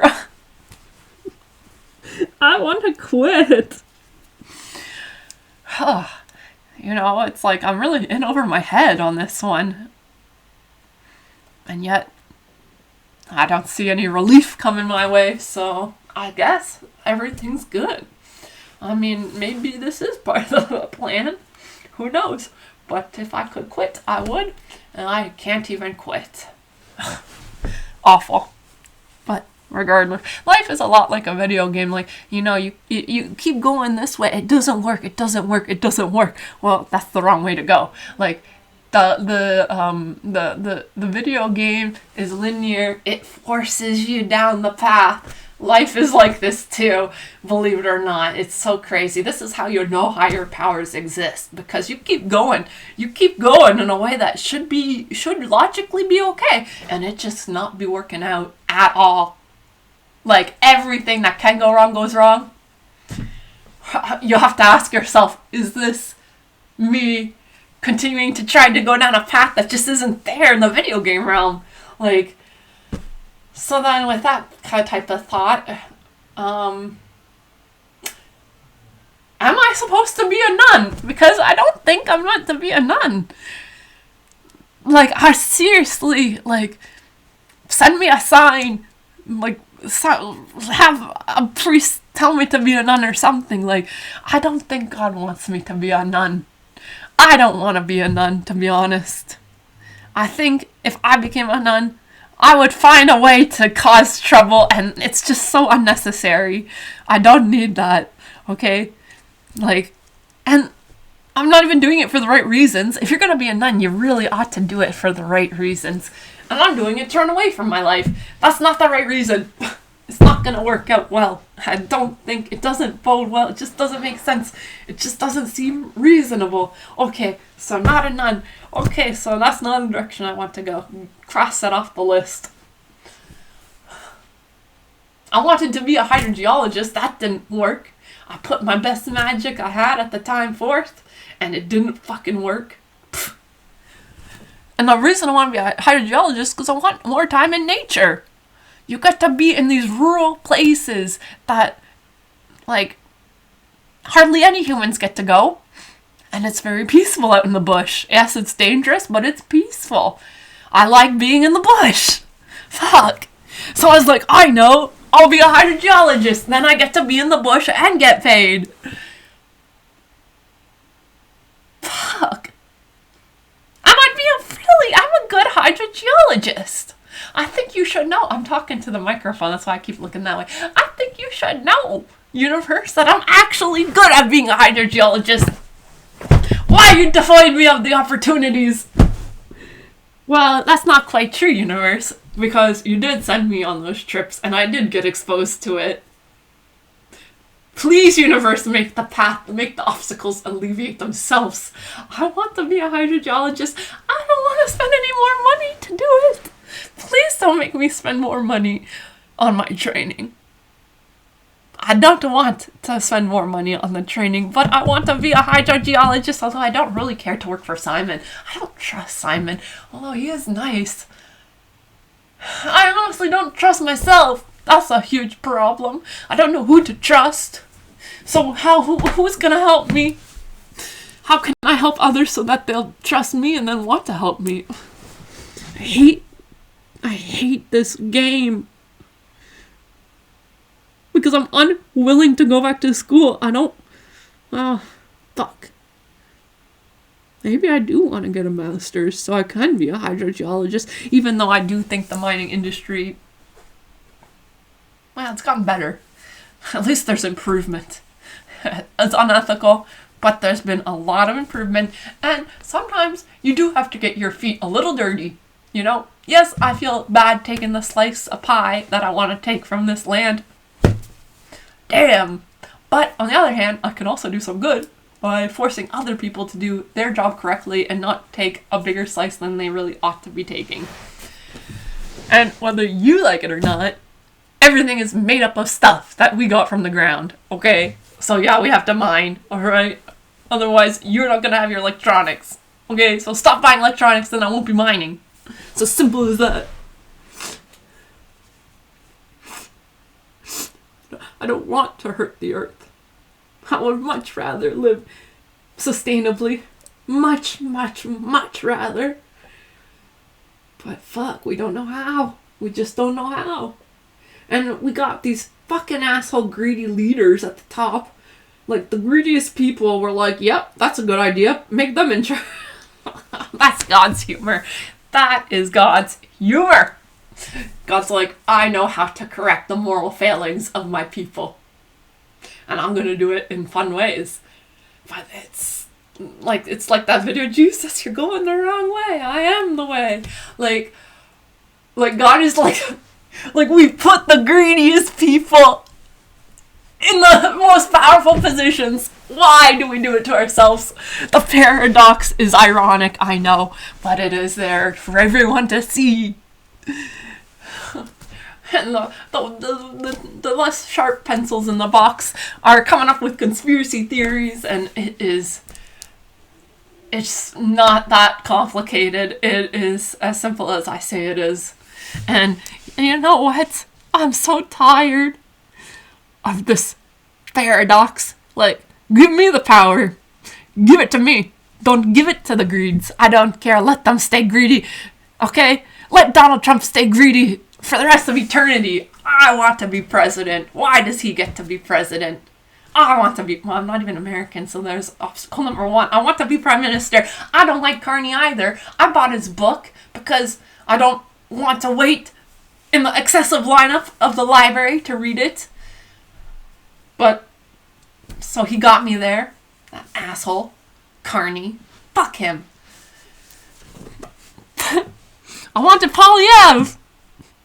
No, every fucking time. Like, and that's another fucking funny thing of God's humor. Calling me Nicole. Victory of the people. Well, every time I want one of them to win, the opposite one wins. I can prove it to you. I wanted Kamala to win. She didn't win. I wanted Bernie to win. He didn't win. I wanted Hillary to win. She didn't win. I wanted Polyev to win. He didn't win. Actually, the first time when Trudeau got in, I wanted him to win, and he got in. So, okay, well, I'm one out of, like, how many? And then I kind of regretted it after, so I regretted voting for him. Goddamn. Like, goddamn. Like, I'm looking at the power, and I'm just like, this is shit. And I don't understand why like, God's like, I'm gonna correct their moral failings. I'm gonna correct it if my exposure therapy.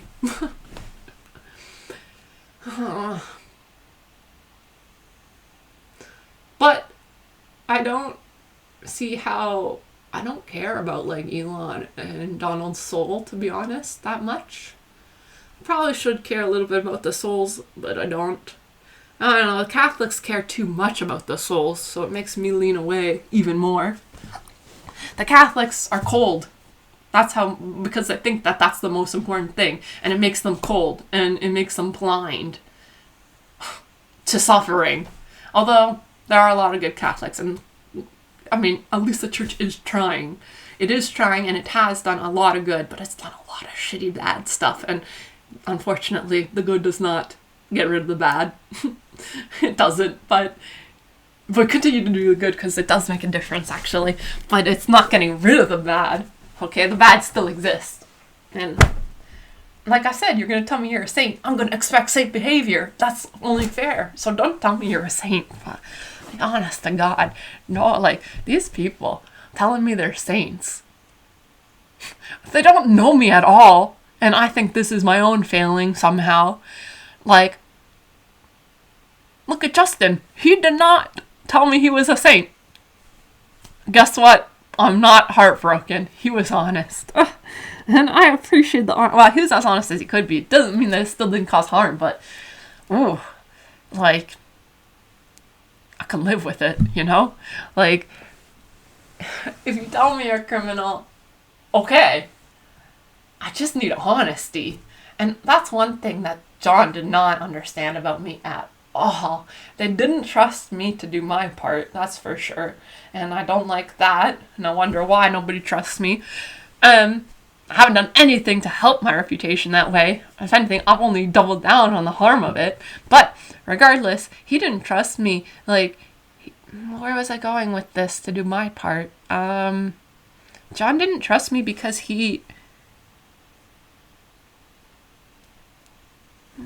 there was something he said and I just lost it. It will come back to me somehow again.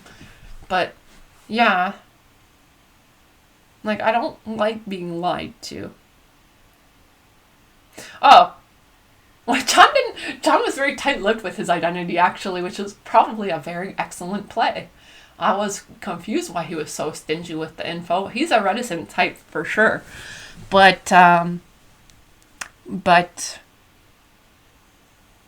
don't know.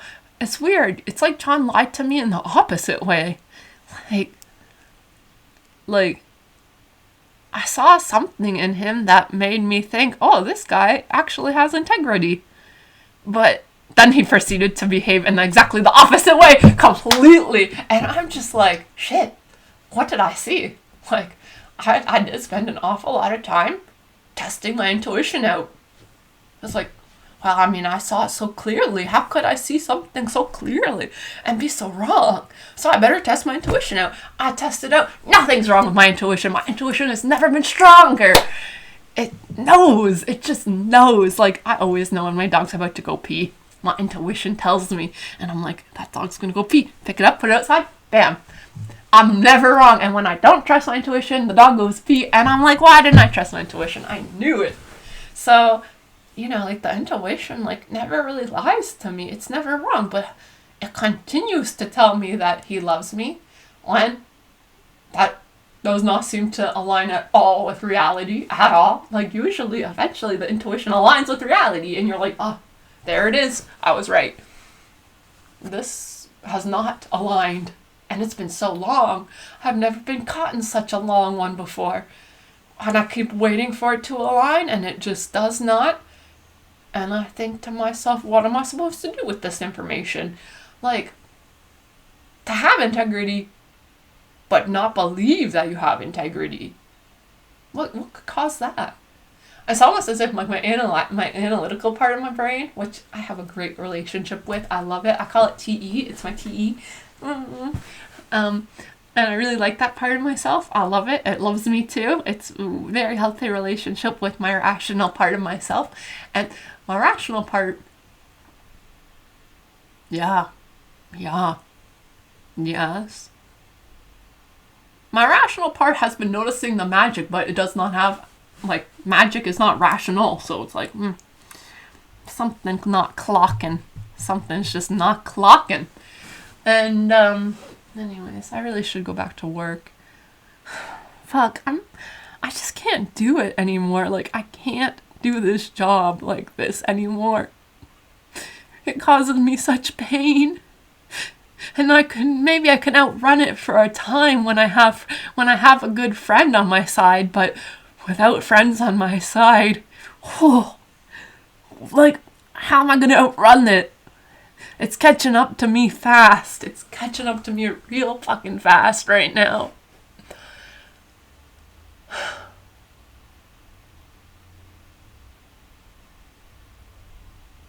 And I don't want to get fired. Unfortunately, it's the only source of my identity as an engineer, as weak as that is. So if I get fired, then I'm really gonna have to face this identity crisis head on. And I don't really want to face it head on. I would rather it smooth itself out.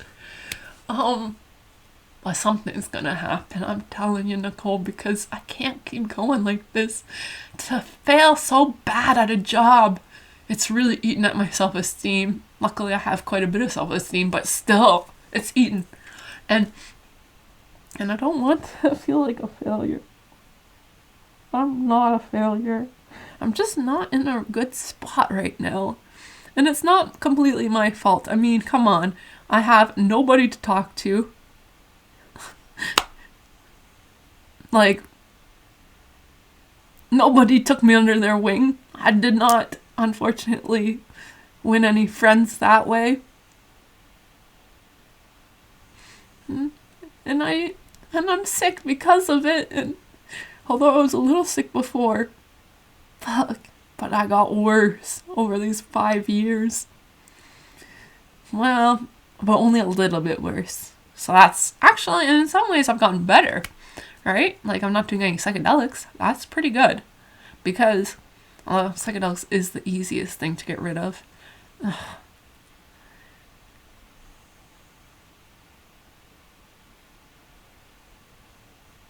And I will quit pot again. And I'll quit it as many times as I have to quit it. I'm gonna quit it again and I'll get clear. I'll get rid of these cannabinoids that slow me down.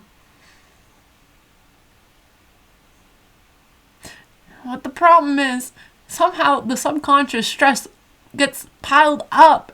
And then next thing I know, I'm blackout drunk and I hardly even remember buying the alcohol. Like, that's not good. And I know there's something in me. It's not that people do not fully understand this, or at least I've never heard anyone talk about this, but there's like this unconscious stress that just builds and I can feel it. And then and next thing you know, you're blackout drunk. Honestly, I think it's like my brain cannot handle this much stress. And it knows that if it really has to turn itself off, it will make me drink. I don't like dealing with the consequences of putting poison in my body just to give myself a rest. How do I give myself a rest without doing that? Because cold turkey is not working great. And not doing cold turkey worked worse. So I need to be able to release my unconscious stress. Maybe art. I need routine. I need art. God, I really wish I was born into a wealthy society, or I wish I was born into a really wealthy family. Then I could just be sent to rehab and then I'd actually get better.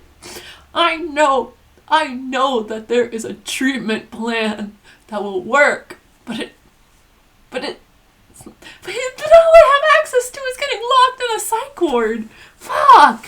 That's not gonna work. That makes me worse. It makes me worse. And they have that giant banner on their side. Somebody has the audacity to hang a banner that says the number 2 biggest provider of mental health support in Ontario. You know what happens when you go to the hospital and you're sick like me? They lock you in a room. And they don't let you have anything. Maybe you're lucky if they let you have a book. And they lock you in and they wait you out. And then eventually when you get sick and bored of being locked in a prison for being sick, then they come in and they ask you if you're better. And if you say you're better, you get to go home. And if you say you're not better, they continue to lock you in a room until you say you're better. Does that sound reasonable to you? You know what I need to get better? I need all the cues in the environment to tell me that I'm in a safe environment. I need routine. I need gardening. I need healthy relationships that are built on trust and integrity.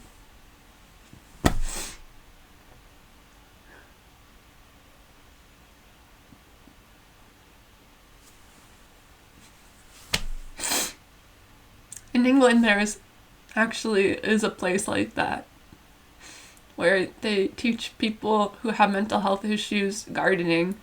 And I think the idea is you need to put some of your identity into something outside of yourself, like a plant. You actually start to care for your garden. It becomes something that you're interested in doing. It becomes something that the reason why you wake up and get up. For me right now it's my dogs, and it's art, but it's not enough, and I don't know, this toxic environment I'm not sure, it's just not enough. I need a gardening club that's focused on rehabilitation. Well, okay.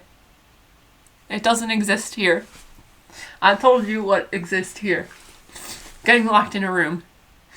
Okay, well, it's not working well for me. I know that there's a lot of other people that struggle in the exact same way that I'm struggling. They maybe don't talk about it on the internet, but they're there. And I think that if it doesn't exist, maybe I can make it exist somehow. But I need to make friends. I need to network with people who have the expertise. I don't have the counseling skills. I just have the want and the desire and extreme determination. Now, those are good things to have. But I need some help. I need people who care like I care and can give their expertise to an association that can help people like me to garden with a therapist who also knows about gardening. It would be great if they could do both jobs. Really save some people at labor hours. And then we need spots to garden. Well, I don't know. There's a lot of landscaping work that could be done. I've seen a lot of areas that have terrible landscaping, and so.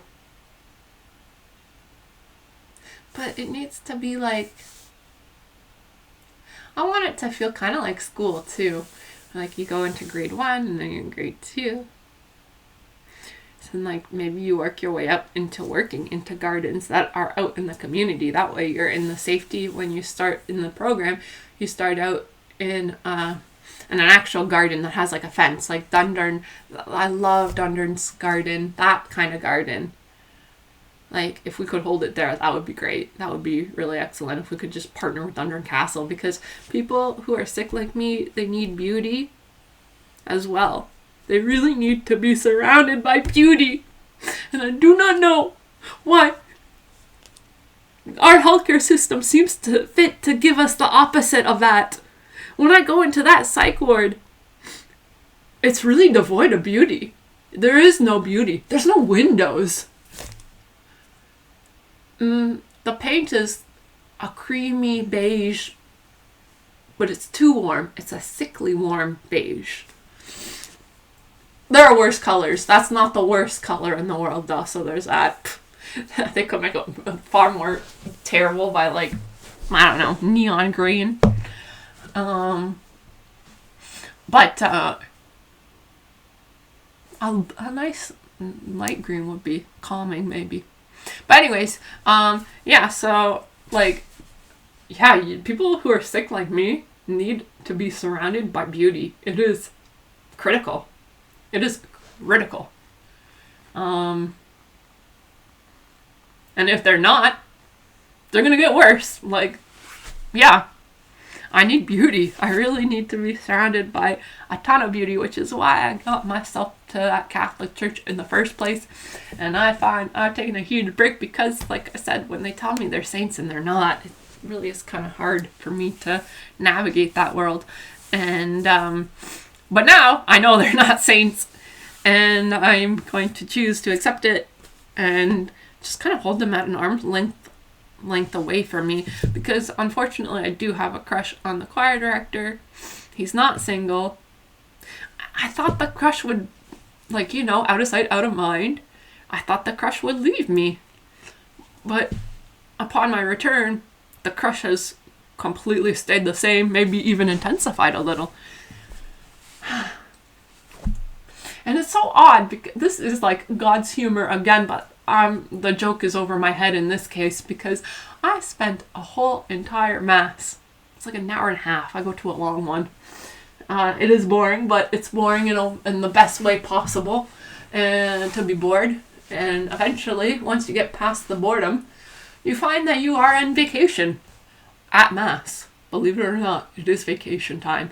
It's a mini vacation, an hour and a half vacation time, but that's what it is. And or it's kind of like going to the theater too, like to go see the opera, where you don't really understand much of what's going on. And but you enjoy it, and it's beautiful. It is beautiful. And so the music is beautiful, and so there's some healing to be had there, which is good.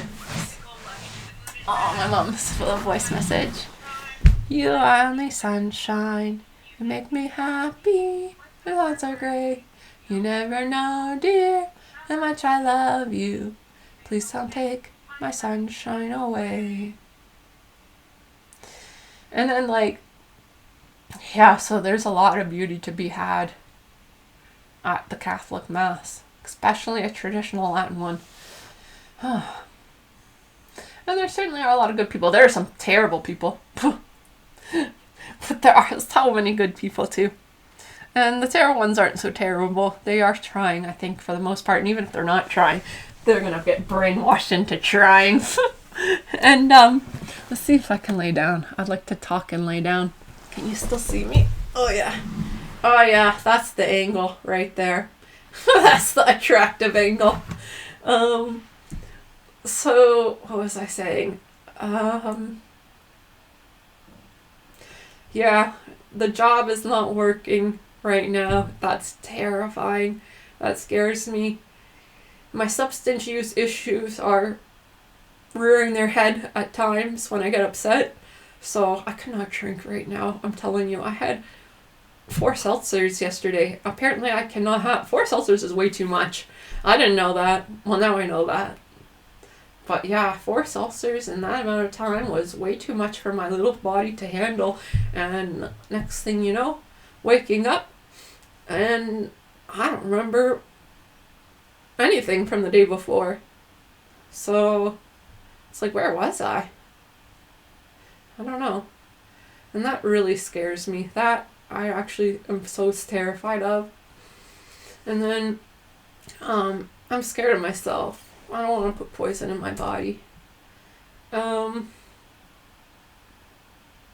work, and then the loneliness, the incredible loneliness that comes my way at times. And I don't know why I had like, some people believe that you chose the family you're born into. Well, clearly I chose this family to make myself stronger. I was like, gonna put myself onto the coals, walk across that fire, do it, and I did it, and it's terrible.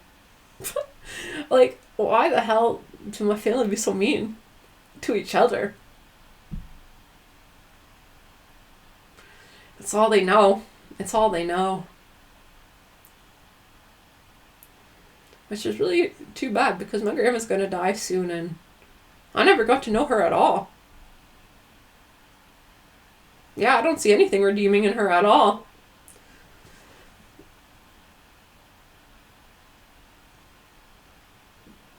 And like that's really scary because I don't think God is guaranteeing a resolution.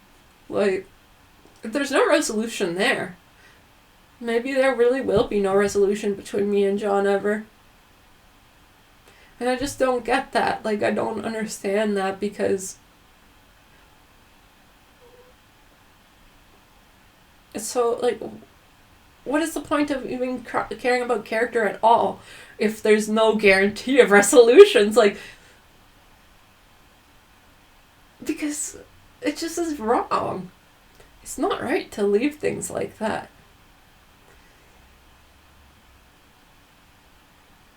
But I do agree not to impose upon somebody's free will. You can't make someone love you. And if they're not, and you can't make them love themselves. If you could, it would have been done by now. So, if there is no resolution between me and my grandmother,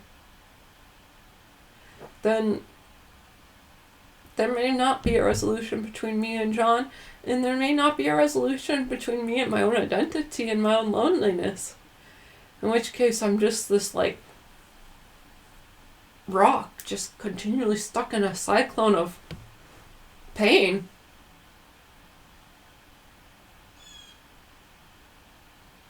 Yeah, that does sound kind of too dramatic to say. I mean, if John never apologizes to me ever, that's his loss more than mine. And I think it bodes bad for him in his spiritual journey, not mine. When I hope that they apologize, it's because I hope that they heal.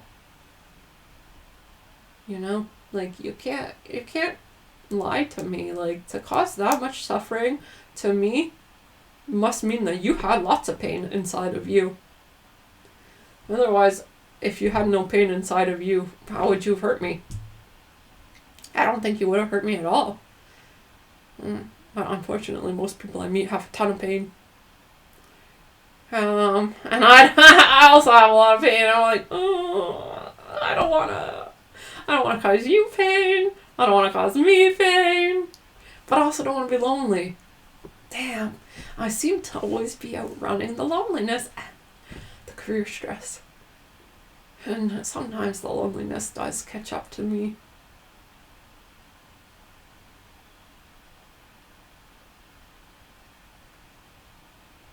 Still don't like Mark Carney, though. I think I would still not be friends with him no matter how lonely I get. Oh, I just don't like him at all, that man. He does not seem like nice. He does not seem good. He seems greedy, but in a at least Trump is greedy in a creative kind of nuanced way that's interesting. Mark Carney is greedy in the classical sense. It's very boring, seen it a billion times.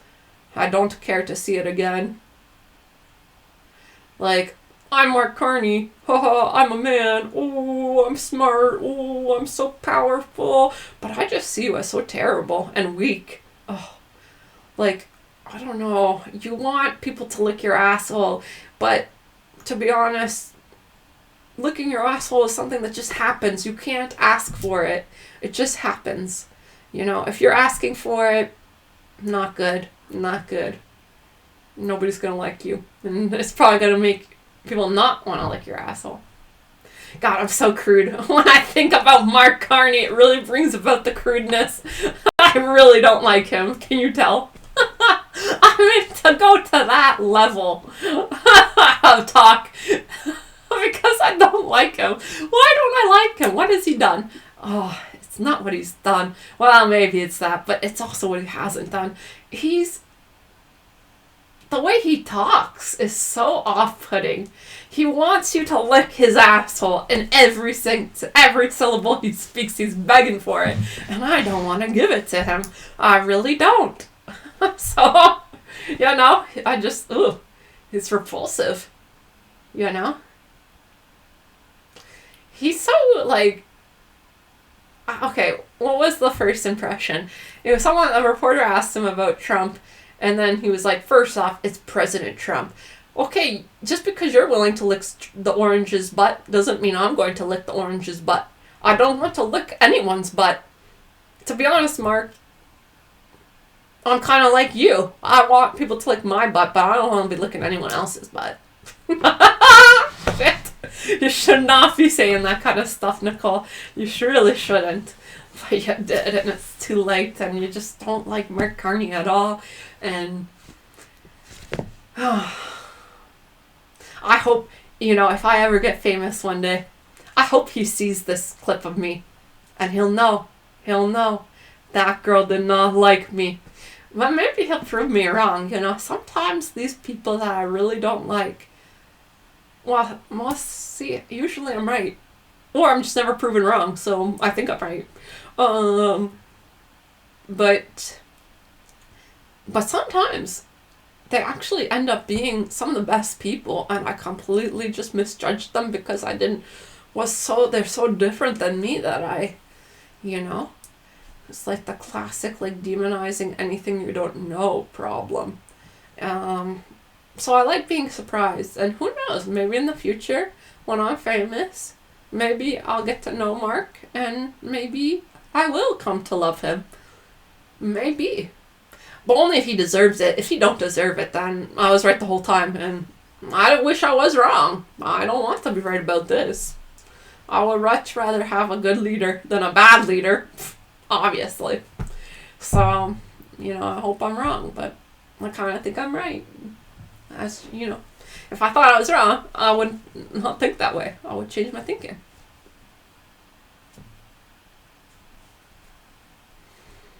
And I worry about Grimes too. And I worry about Justin. And I worry about all the good people of this land. I don't know why people are so like them and us. Don't you realize that Earth is on a globe? We're one big family. Literally, we are one big family.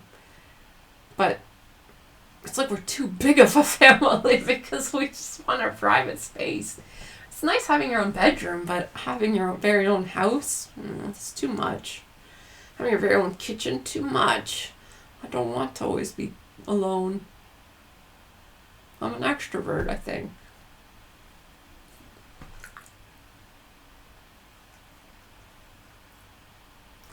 Anyways, maybe I will quit my job, but I don't have any job instead, so I need to start looking for what's available. maybe, who knows, as an exercise, apply for some hydrogeologist positions. Maybe I can get an interview. And you know what? AI is your friend now, girl. You're going to have to use it. Because I don't like writing resumes. And I mean, I basically did that with Johnny. So Johnny wrote my first one and I just stuck with that format. So I never really even did write my own resume. But I lived it.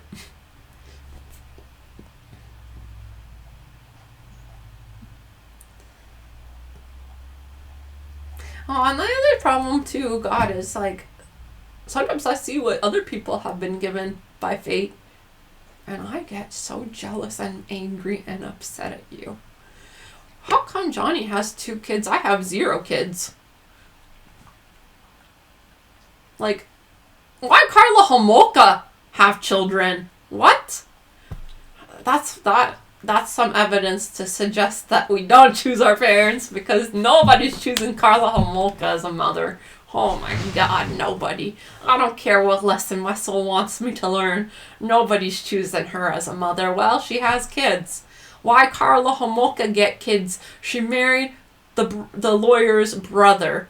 Now she has kids. They know what she did. They know. And yet a man still give her children. And I can't find a boyfriend. Carla Homolka, a steady relationship. Nicole, not so much. I'm not even, I can't even fathom that. I cannot even fathom that. That to me just really, that's not God's humor. That's God's failing. Like, God, nobody should be giving Carla Homolka children. Nobody. Not God, not any man, and not herself. Nobody should be giving that woman any children. Nobody. And yet she's had 2 children. Completely unfair. I mean, I know nobody said the world was a fair place. Clearly, sometimes it really isn't. Despite us trying to make it fair, sometimes it really isn't. And fate don't give a fuck about fairness. It really don't. Fate's gonna do what fate does, and fair, unfair, maybe fair, maybe unfair. I don't know. Maybe somehow, in the grand scheme of things, there'll be some good that come from her having children. I don't see how. Honestly, that woman, even the choice of her having children is a selfish choice from that woman. If you were a serial killer, okay, the evidence of healing is this. You choose not to have a child because you know your genes should not be passed down. Like, you're narcissistic. Don't pass those genes down. But, unfortunately, you're narcissistic. Selfish by nature. I mean, narcissism has a way of propagating itself. Because, I'm telling you, her choice to have children, selfish. That's a selfish choice. Fuck, like, you're a murderer. That's it. You don't get children. The woman should be in prison. Like, I can't even, like, no, it's not right. But I really need to not think about Carla Homolka at all in this moment, because it's just, I don't want to think about her. You know what? Good riddance, Carla. Okay, you're on your own. I hope and pray that your children somehow don't fucking get any of those crazy genes that you had. And fuck. I really don't like her. You know, I don't like evil, number one. I really don't. Which I think suggests to me that I'm not evil, because I had to consider, am I evil? Am I the evil one? I mean, all this evil around me, I'm noticing it. Am I the cause of it? So I thought, okay, let's look at the evil sides of me. I'm not that evil. I'm really not. I have no evil in me. I'm a little selfish at times, but even not compared to Carla.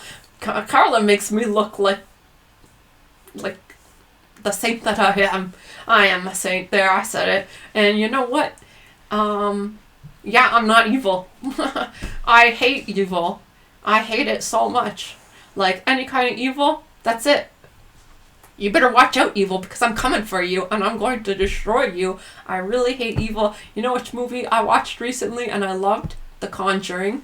I watched the latest Conjuring. I think it's Conjuring number 10. I mean, now that's a franchise that did a franchise right. I mean, it's still a franchise, but honest to God, I went in with such low expectations. I didn't think I'd like it at all. I loved it. Maybe because I didn't think I'd like it, but I thought they did a great job with that. I mean, for a 10th sequel, that one was good.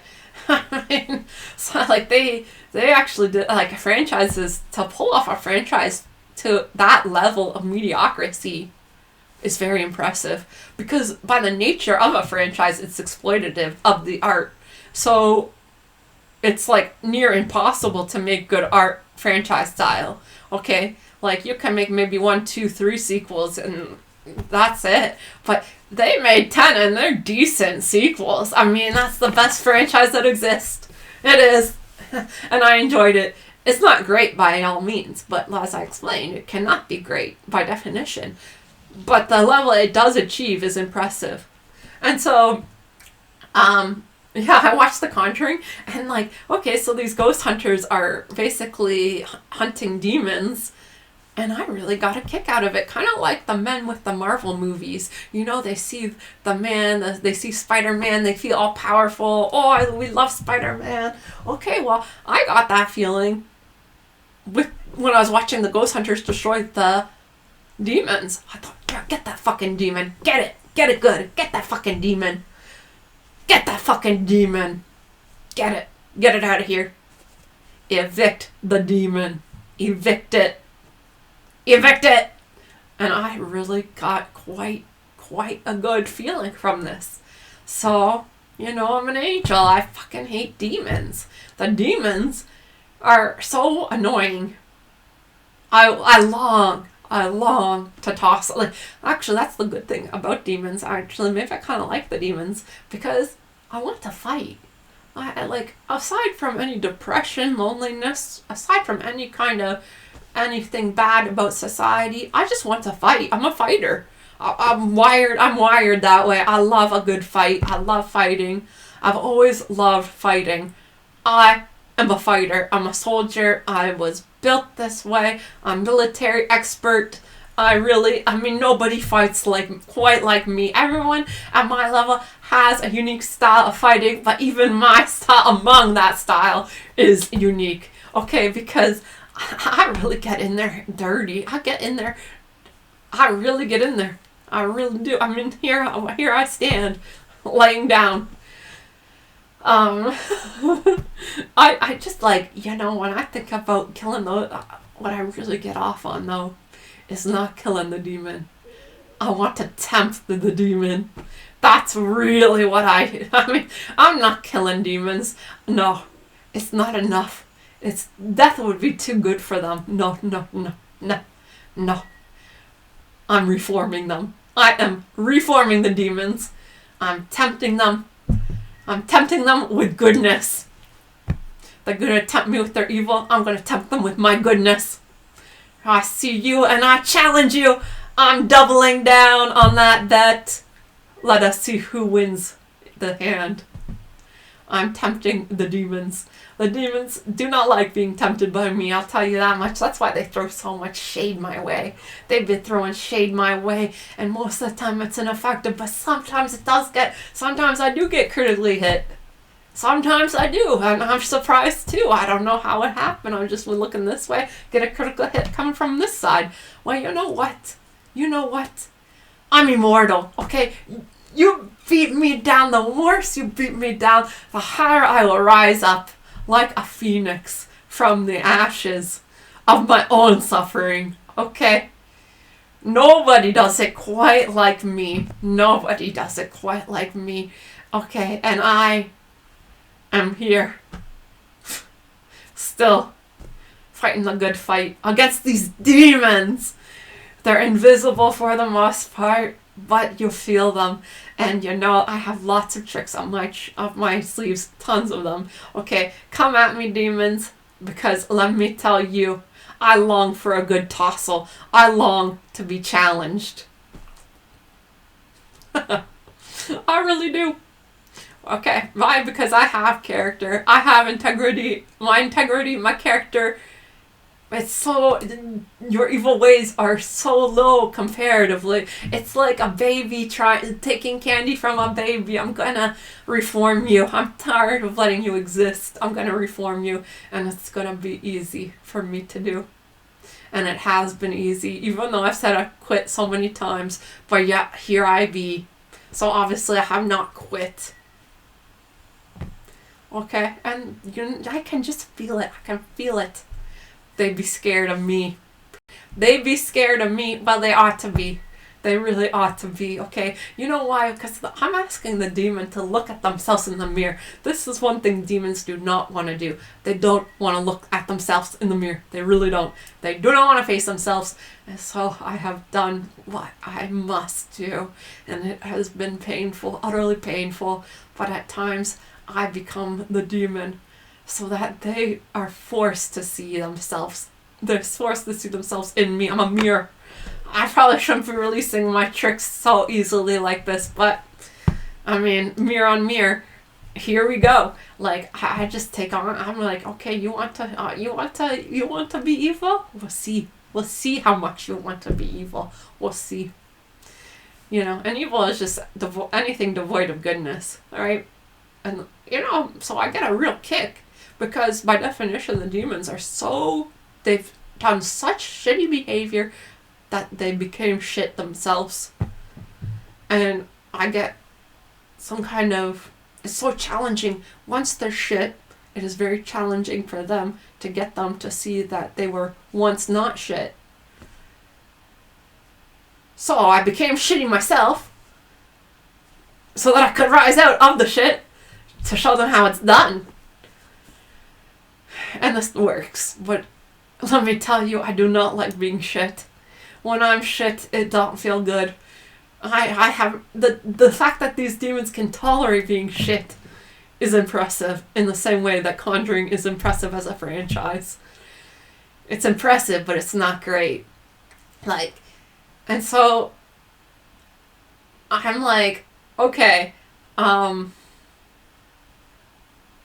they need to not be shit. They need to see themselves as they are. What they currently are not. But they once were, and they could be again, if only they chose. So, I'm going to get them to choose that. And it's not easy tempting demons as a human either. That's the other really impressive piece of what I'm doing, because being a human, it's like you can only see in 2020, and the demons and the angels are like seeing in like 1,000, okay? Like, I can see so little of what I'm looking at, and they're seeing almost all of it. It's quite the advantage to have, and yet I'm still killing it. Like, I'm still converting demons back to angels left, right, and center all the time. Many of the demons I encounter are very, they're smaller demons, so those ones just get converted so easily. But the big demons, fuck. And I run into them all the time too. There are because I'm a demon hunter, as you see it, like, it's my job. I'm running into them left, right, and center. At first I thought, why am I running into all these demons? Like, what is attracting them to me? But then I realized, oh, right, demon hunter. Okay, so to do my job, I gotta fucking convert these demons. And I'm telling you, John is a big fucking demon in him. And I've been working on it for like 10 years and it's still fucking there. I mean, at this point, the demon is so big, he can cause problems to me. And he knows me, unfortunately. That's the other thing. They're smart, they learn. They're like AI, they learn. And they want to hit you the hardest they can, so they're learning about you so that they can figure out how to hit you hard at every step. And they will. They're looking to hurt. And so this demon unfortunately knows me quite well. And just like, it's like a dance. Just when I think I got an in, bam, the demon reacts. And it's a smart demon. It's a smart one. Fuck. And it's frustrating, but I'll get it. I'm gonna convert this demon. I'm gonna convert this demon. I don't care how long it takes. That's why my name's Nicole, after all. Nobody has patience like me. Nobody has patience the way I have patience.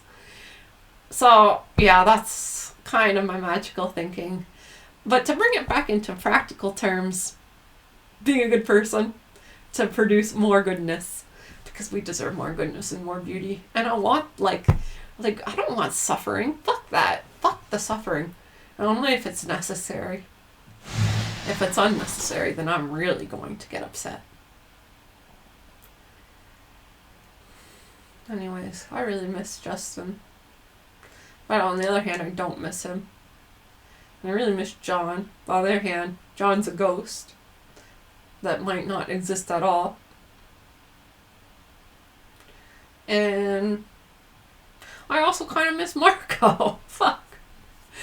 I shouldn't have bought the fucking Canada Goose coat. I didn't think it would remind me so much of him.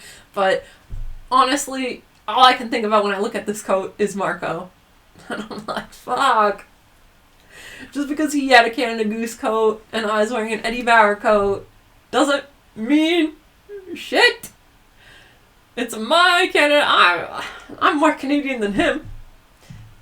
Although I don't know if he's ever been arrested. So actually, you could actually make a very solid argument to say he's more Canadian than me. But I don't think that's actually true. I think I'm more Canadian than him. So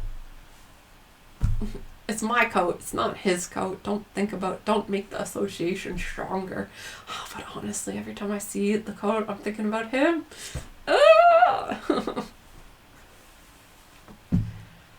I still love Marco the most out of anyone. Fuck. I'm burying it deep on the internet in this video, but it's there.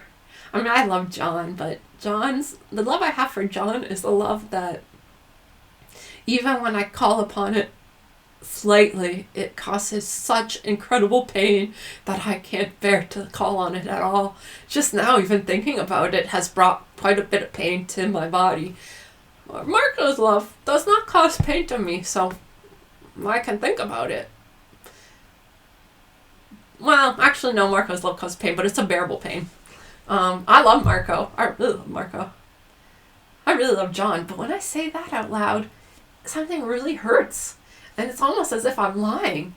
In fact, do I hate John? No, I don't hate John. That hurt too. Am I indifferent about John? No, I don't think I'm indifferent. But my love, when I say it out loud, it causes me to feel not good.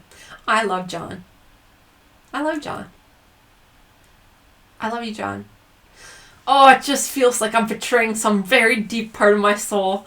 I should not be betraying it. I don't know what damage it's doing, but maybe no damage, but still, it's just my intuition. I should not be going down that road. Marco, it's not quite the same. I love you, Marco. I actually do love Marco. When I think about him, I really hope the best for him. I hope that he doesn't hurt his girlfriend. Please, Marco, heal. You have hope of healing. There's hope for you, Marco. I guess that's why you don't cause pain to me. Whereas John, I feel a lot less hope, I must say.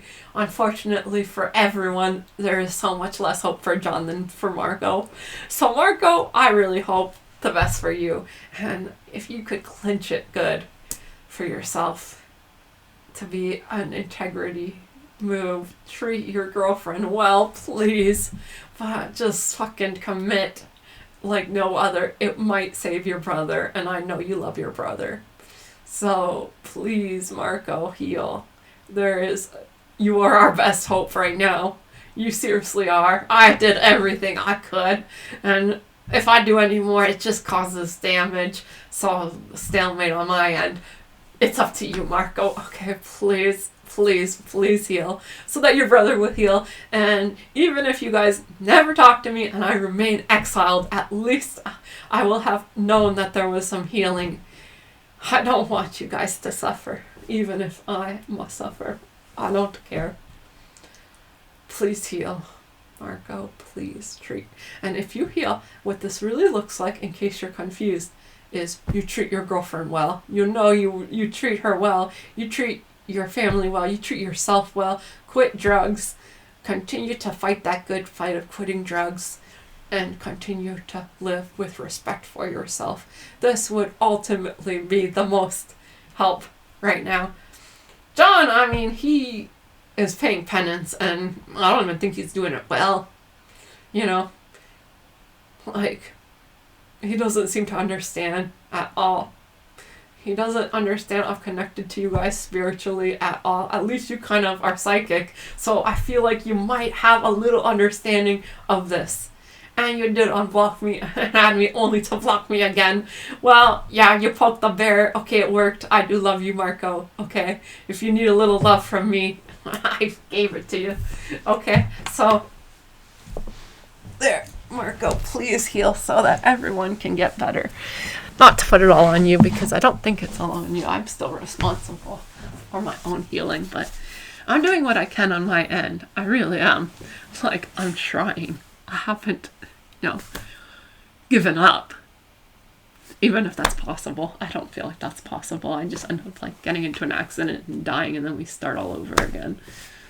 I really don't want to do work anymore.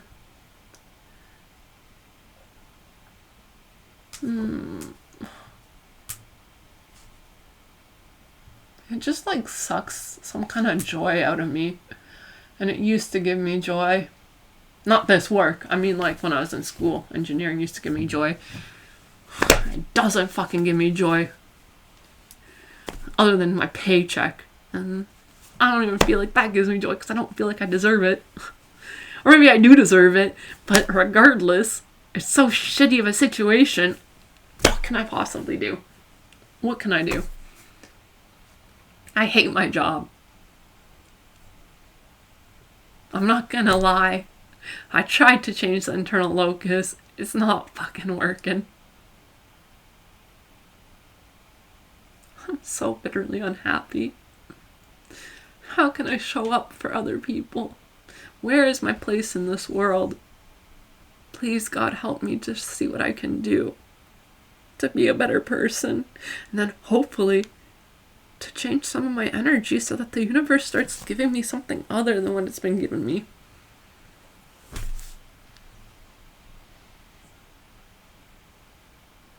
I'm so hungry. Oh, I'm starting to lose touch with I'm starting to lose my regulation abilities. I'm not regulating my emotions as good as I can normally. Fuck. It's because I'm hungry. My blood sugar took a dip. And I've been spending my energy on my emotions. And it's making it much harder to regulate my emotions right now because I'm hungry. And I'm low on energy.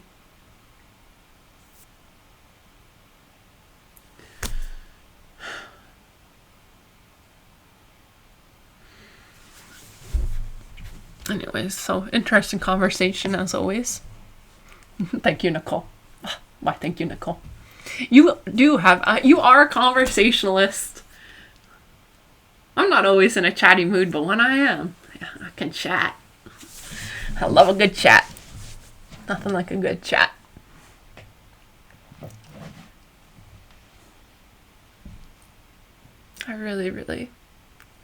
I know I'm crazy.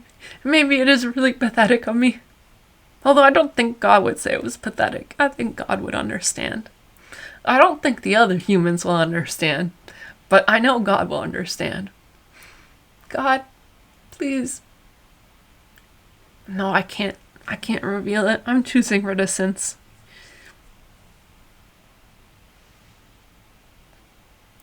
But I want to be able to express it.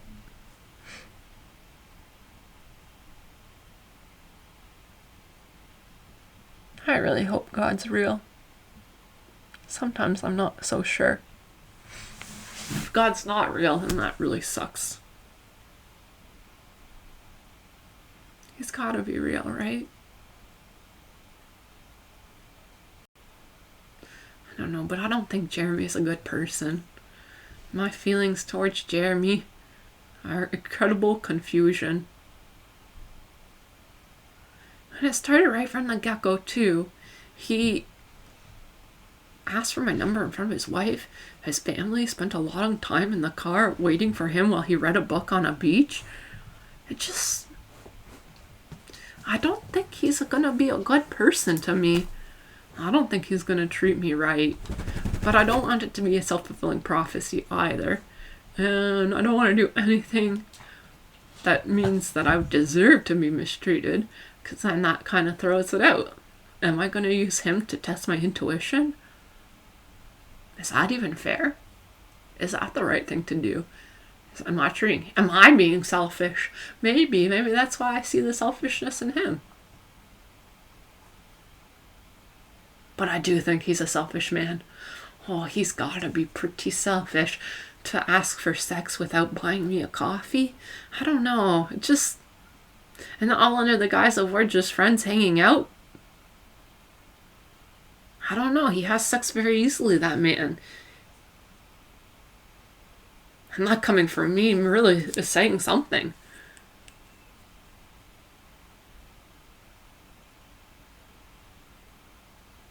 I don't know. See, God, if I had a stable, respectable boyfriend, I wouldn't have to deal with these problems. I don't really want to be a demon hunter. I don't really want to face bad people that hurt me. I don't really want this. I want to start building healthy connections. I think that would be really good for me. But I don't think Jeremy's gonna be a healthy connection, and Justin wasn't either. And I gave a lot of leeway to Justin, but he was unhealthy, and I knew it.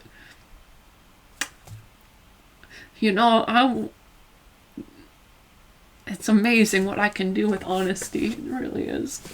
He was honest, and we were able to play with each other for quite some time. But he mistreated me. He just didn't respect himself, and I saw it. I saw he didn't respect himself, and then I saw how he didn't respect me. See, sometimes such things are so exposed, and but John didn't respect me either.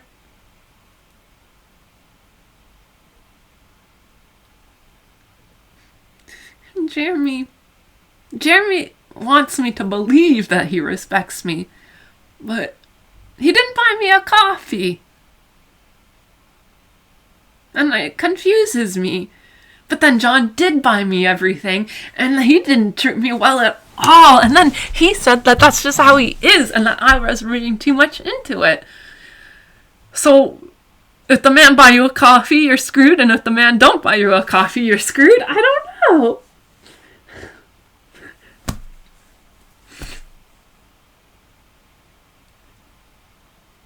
And why doesn't Graham want to be with me? I mean, I prayed a whole entire mass, and who walks in but Graham? And I just knew. But, I mean, I guess I didn't know, because nothing happened there. Like, the man isn't attracted to me. Well, if he's not maybe brunettes are his thing, whatever. Maybe he is a big boobed man. Fine, then. I don't have big boobs, and I don't have brown hair. I can accept that. Maybe that's what his type is. But I like him. And I would date him. But he doesn't want to date me. Fuck. Terrible. I mean, see, now that's where rejection I can handle. Like, okay, he doesn't want to date me. Okay. I mean, there's no, like, that's the biggest, like, deal breaker there is. Like, I don't want to date someone that doesn't want to date me. That's awful. Like, to be in a relationship with someone that you feel does not actually want to be in a relationship with you. Oh, God. No thanks. I think I'll take my loneliness. Bring on another shot of loneliness. No. Yeah. So, okay, so I can accept this. Like, what I don't accept is dicking me around, you know? And he never did. Graham didn't, right? He was clear, both in his behavior and in his words. And one thing I really like about Graham is he has such a, he's definitely reticence type, but he's so private, but he opens up very beautifully. And just by being asked, it's very flattering to watch him open up. And I think, like, I don't know, like, oh God, I just really have a crush on him like no other. And I haven't had a healthy crush on anyone in so long. So, unfortunately, he doesn't like me back, but I like him. Oh, I like him. He has, like, such a vulnerable way about him at times, but like, it's surprising. I mean, me, you can see my vulnerability a mile away. Him, he just, when I ask him direct questions, or, like, he gives such answers that are so revealing from such a private person. Wow. It's like, you know, if somebody never cries and then you see them cry, it's going to really scare you because they never cry, you know? If someone's always crying and you see them cry, it's not going to be as scary as the person who never cries and cries. So, you know, when he reveals some part of himself, it's in such contrast to his normal state that it's beautiful. It's so beautiful. And he cares so much and he works so hard for such a worthy endeavor of beauty in the Schola for music. And he actually is very good at music, but not in a way that is typical of artists. True director. He's a true director. And I really appreciate a director. I really, really do. I know that having a good director will make me reveal more of my honest self to the world.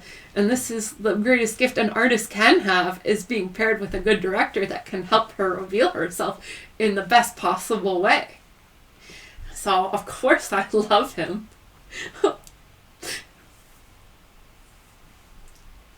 And I'll try to accept what he's offering me. And not get angry that it's not more. Because I actually do really like him a lot. And I like him more than I even like Justin. And I liked Justin an awful lot. I really like Justin. But I like Graham even more than I like Justin, which is, it's kind of like Marco and John. Like, I love John. I can't tolerate it. So I can look at Marco, at least, and not die. Those are connected to my love of music, really. But Graham, you know, I would be really hard for, at least Graham, as tight-lipped as he has been, I would be really shocked if he treated any woman the way that John treated me, or Marco. Yeah, I would be real hurt to have any kind of wind of that, because I actually see him the way that men are supposed to be seen. Like, I actually respect him, so if he is unworthy of that respect, that would really, really, really break my heart. See, John and Marco, they didn't pretend that they were worthy of respect. They knew they weren't, and they didn't lie about it. And that, as I take over the lies any day. So if Graham is lying about who he is, then that will really hurt me. Jeremy is like Graham, very similar, very similar.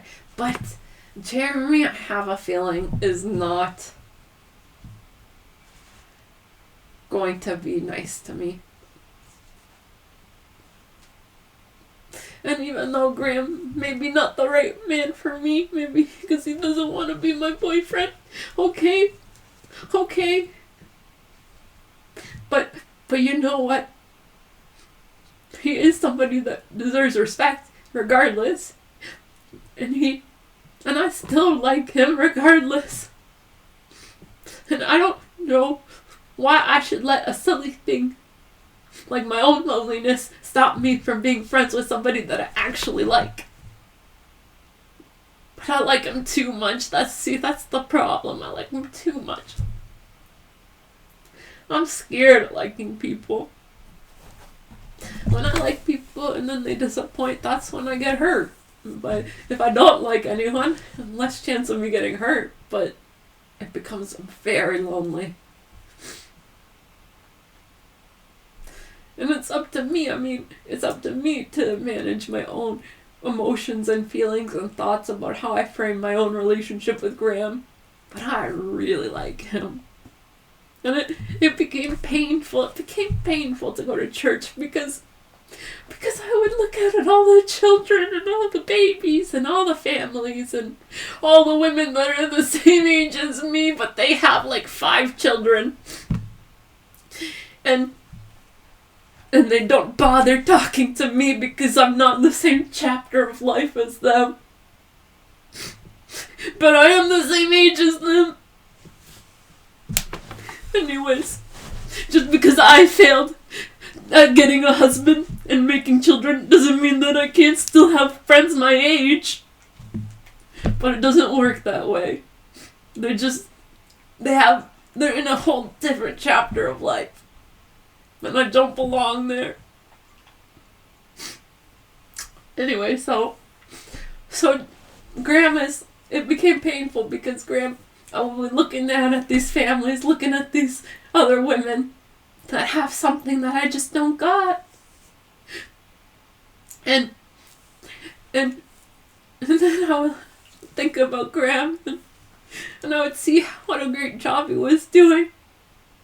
But it always reminded me of not being chosen, and I shouldn't think like that. That's the problem. That's the moral failing. It's diluting the purity of the relationship in of itself, and that's why I can't be even friends with him.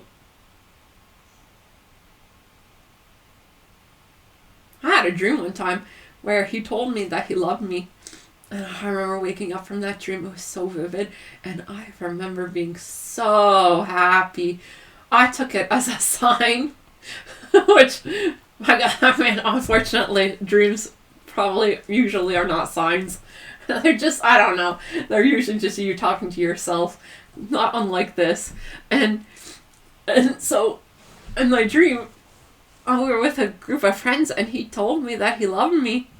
And then he started acting the exact opposite of how he actually is. He started being really, open with his feelings and, wanting to kiss me and hug me and hold my hand. And I was like, wow, he really loves me. Wow, he's been holding it in. And then I woke up and I was so happy. I thought, wow, maybe one day, maybe he will want to date me. And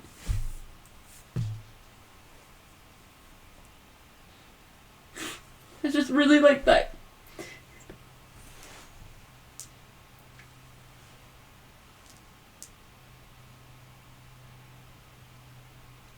I didn't do work yesterday and I didn't do work today, and my work is due tomorrow and I'm screwed. I screwed myself again. I keep failing.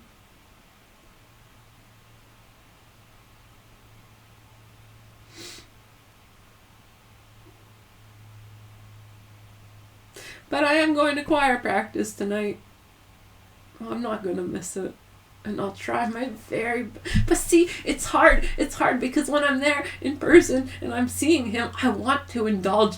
Part of me wants to indulge in my feelings and allow myself to enjoy a little bit of the fantasy, knowing that it's just a fantasy.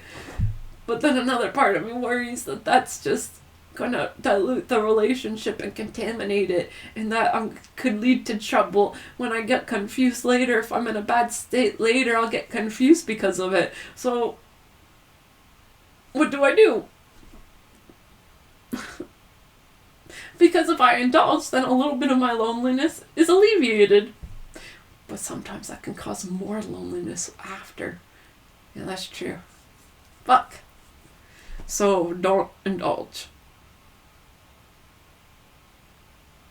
Don't tell yourself things that you don't know for sure to be true. Don't tell them to yourself, Nicole, because he might not have any feelings for me, and maybe it's because of how I am.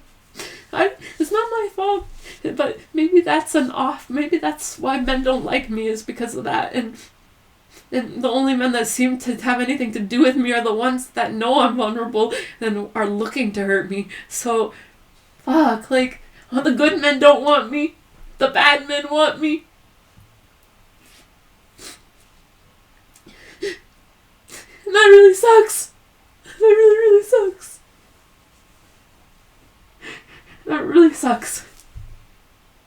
But it's a pattern that I've noticed, that I'm letting people who consistently have hurt me in. And I mean, it can't be that all men are bad. It just can't be. I don't think Graham's a bad man. But he's not going to protect me from the bad men. He's not going to be able to protect me from the bad men because he doesn't love me and he doesn't care. And he just doesn't, his body isn't telling him to do that. It's just, I don't know why, but the cue is I'm not invoking that type of response in anyone. So I can't rely on that like the other ladies can. I can't rely on a good man protecting me. Because they don't seem to know me, that I exist, and they don't seem to think I'm worthy, which that makes me think that there is no good man, because a good man would.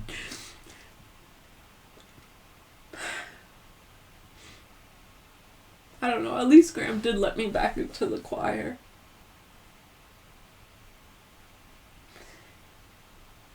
And I do miss Anna Marie. I miss Anna Marie, and I miss Layla. I don't really miss Evelyn.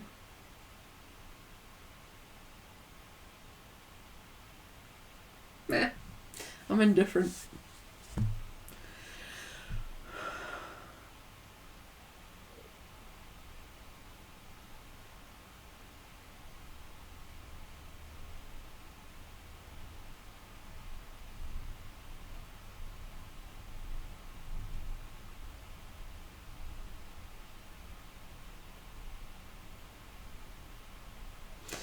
Yeah. But The Conjuring didn't get Catholicism right, though.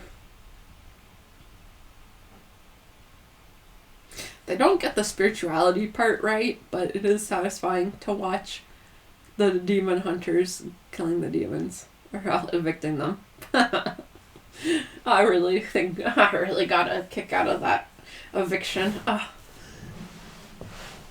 It was just a story, but it was nice. Gave me some good feelings. I don't like when my hair's pulled back too much.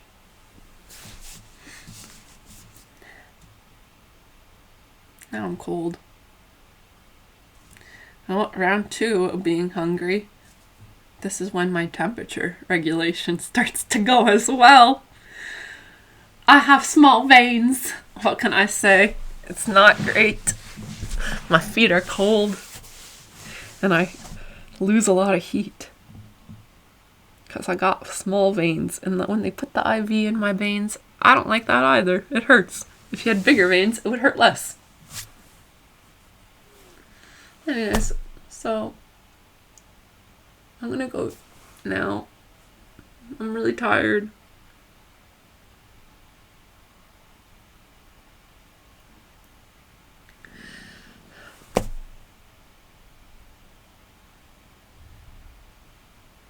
And I think an even deeper wish than a wish to have an identity within a family is to have a really good director. That's one thing that I can relate to. I really find working on art, like, they're different skill sets completely, and I'm not good at one and I'm good at the other, and it's frustrating. Like, I'm good at producing art, especially visual. That seems to be like the biggest talent. And but to actually show the work is a whole other talent. And I find that the art world is definitely full of some shady people. Like, oh God, like when artists are bad and the people that work with artists are bad, like when artists are bad people, it's particularly scary because they're creative and you're not really sure what they're gonna do. So it's particularly scary when they're not nice. And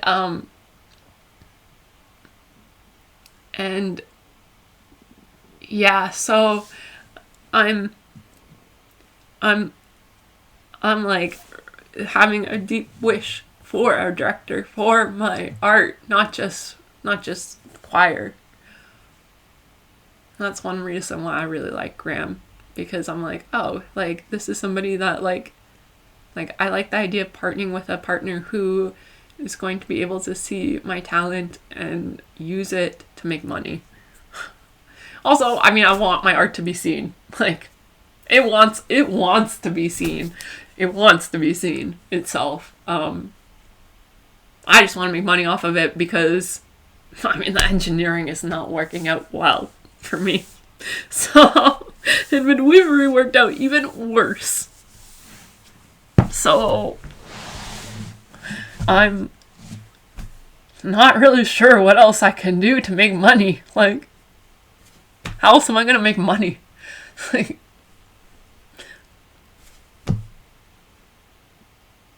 with my body, and that's not gonna make me very much money.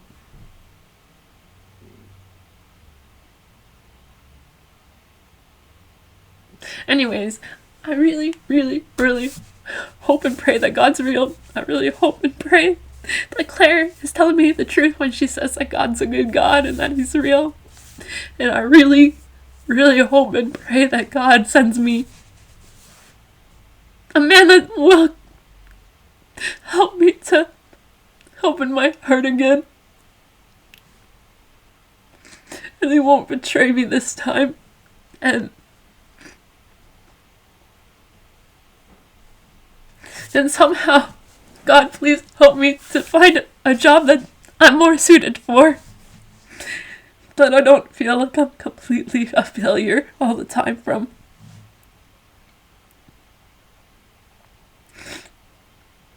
Please help me to make good choices, God. Please help me to believe in You a little bit better. If I believed in You a little bit better, I think things would go smoother.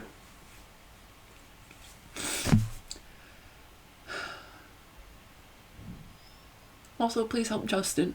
Watch over him closely. And take good care of him.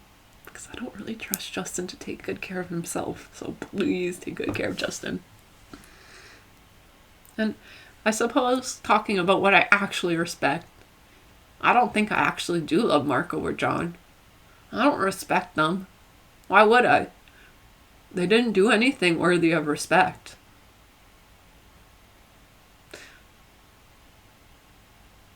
Yeah, they don't hold honor, so I don't love them. I think it's a tragedy. I think it is the saddest story I've ever been told. And that's really, really too bad. But I don't admire the way they treat people. I don't love the way they treat people. I don't love the way they treat themselves. I don't love the way they treat one another. It's like, kind of like the Estes. It's like what I know. Dysfunction. Well, luckily, the McLeans had a little bit more function in our house, so yeah, no, I don't really care for that. Anyways, I gotta go. Bye.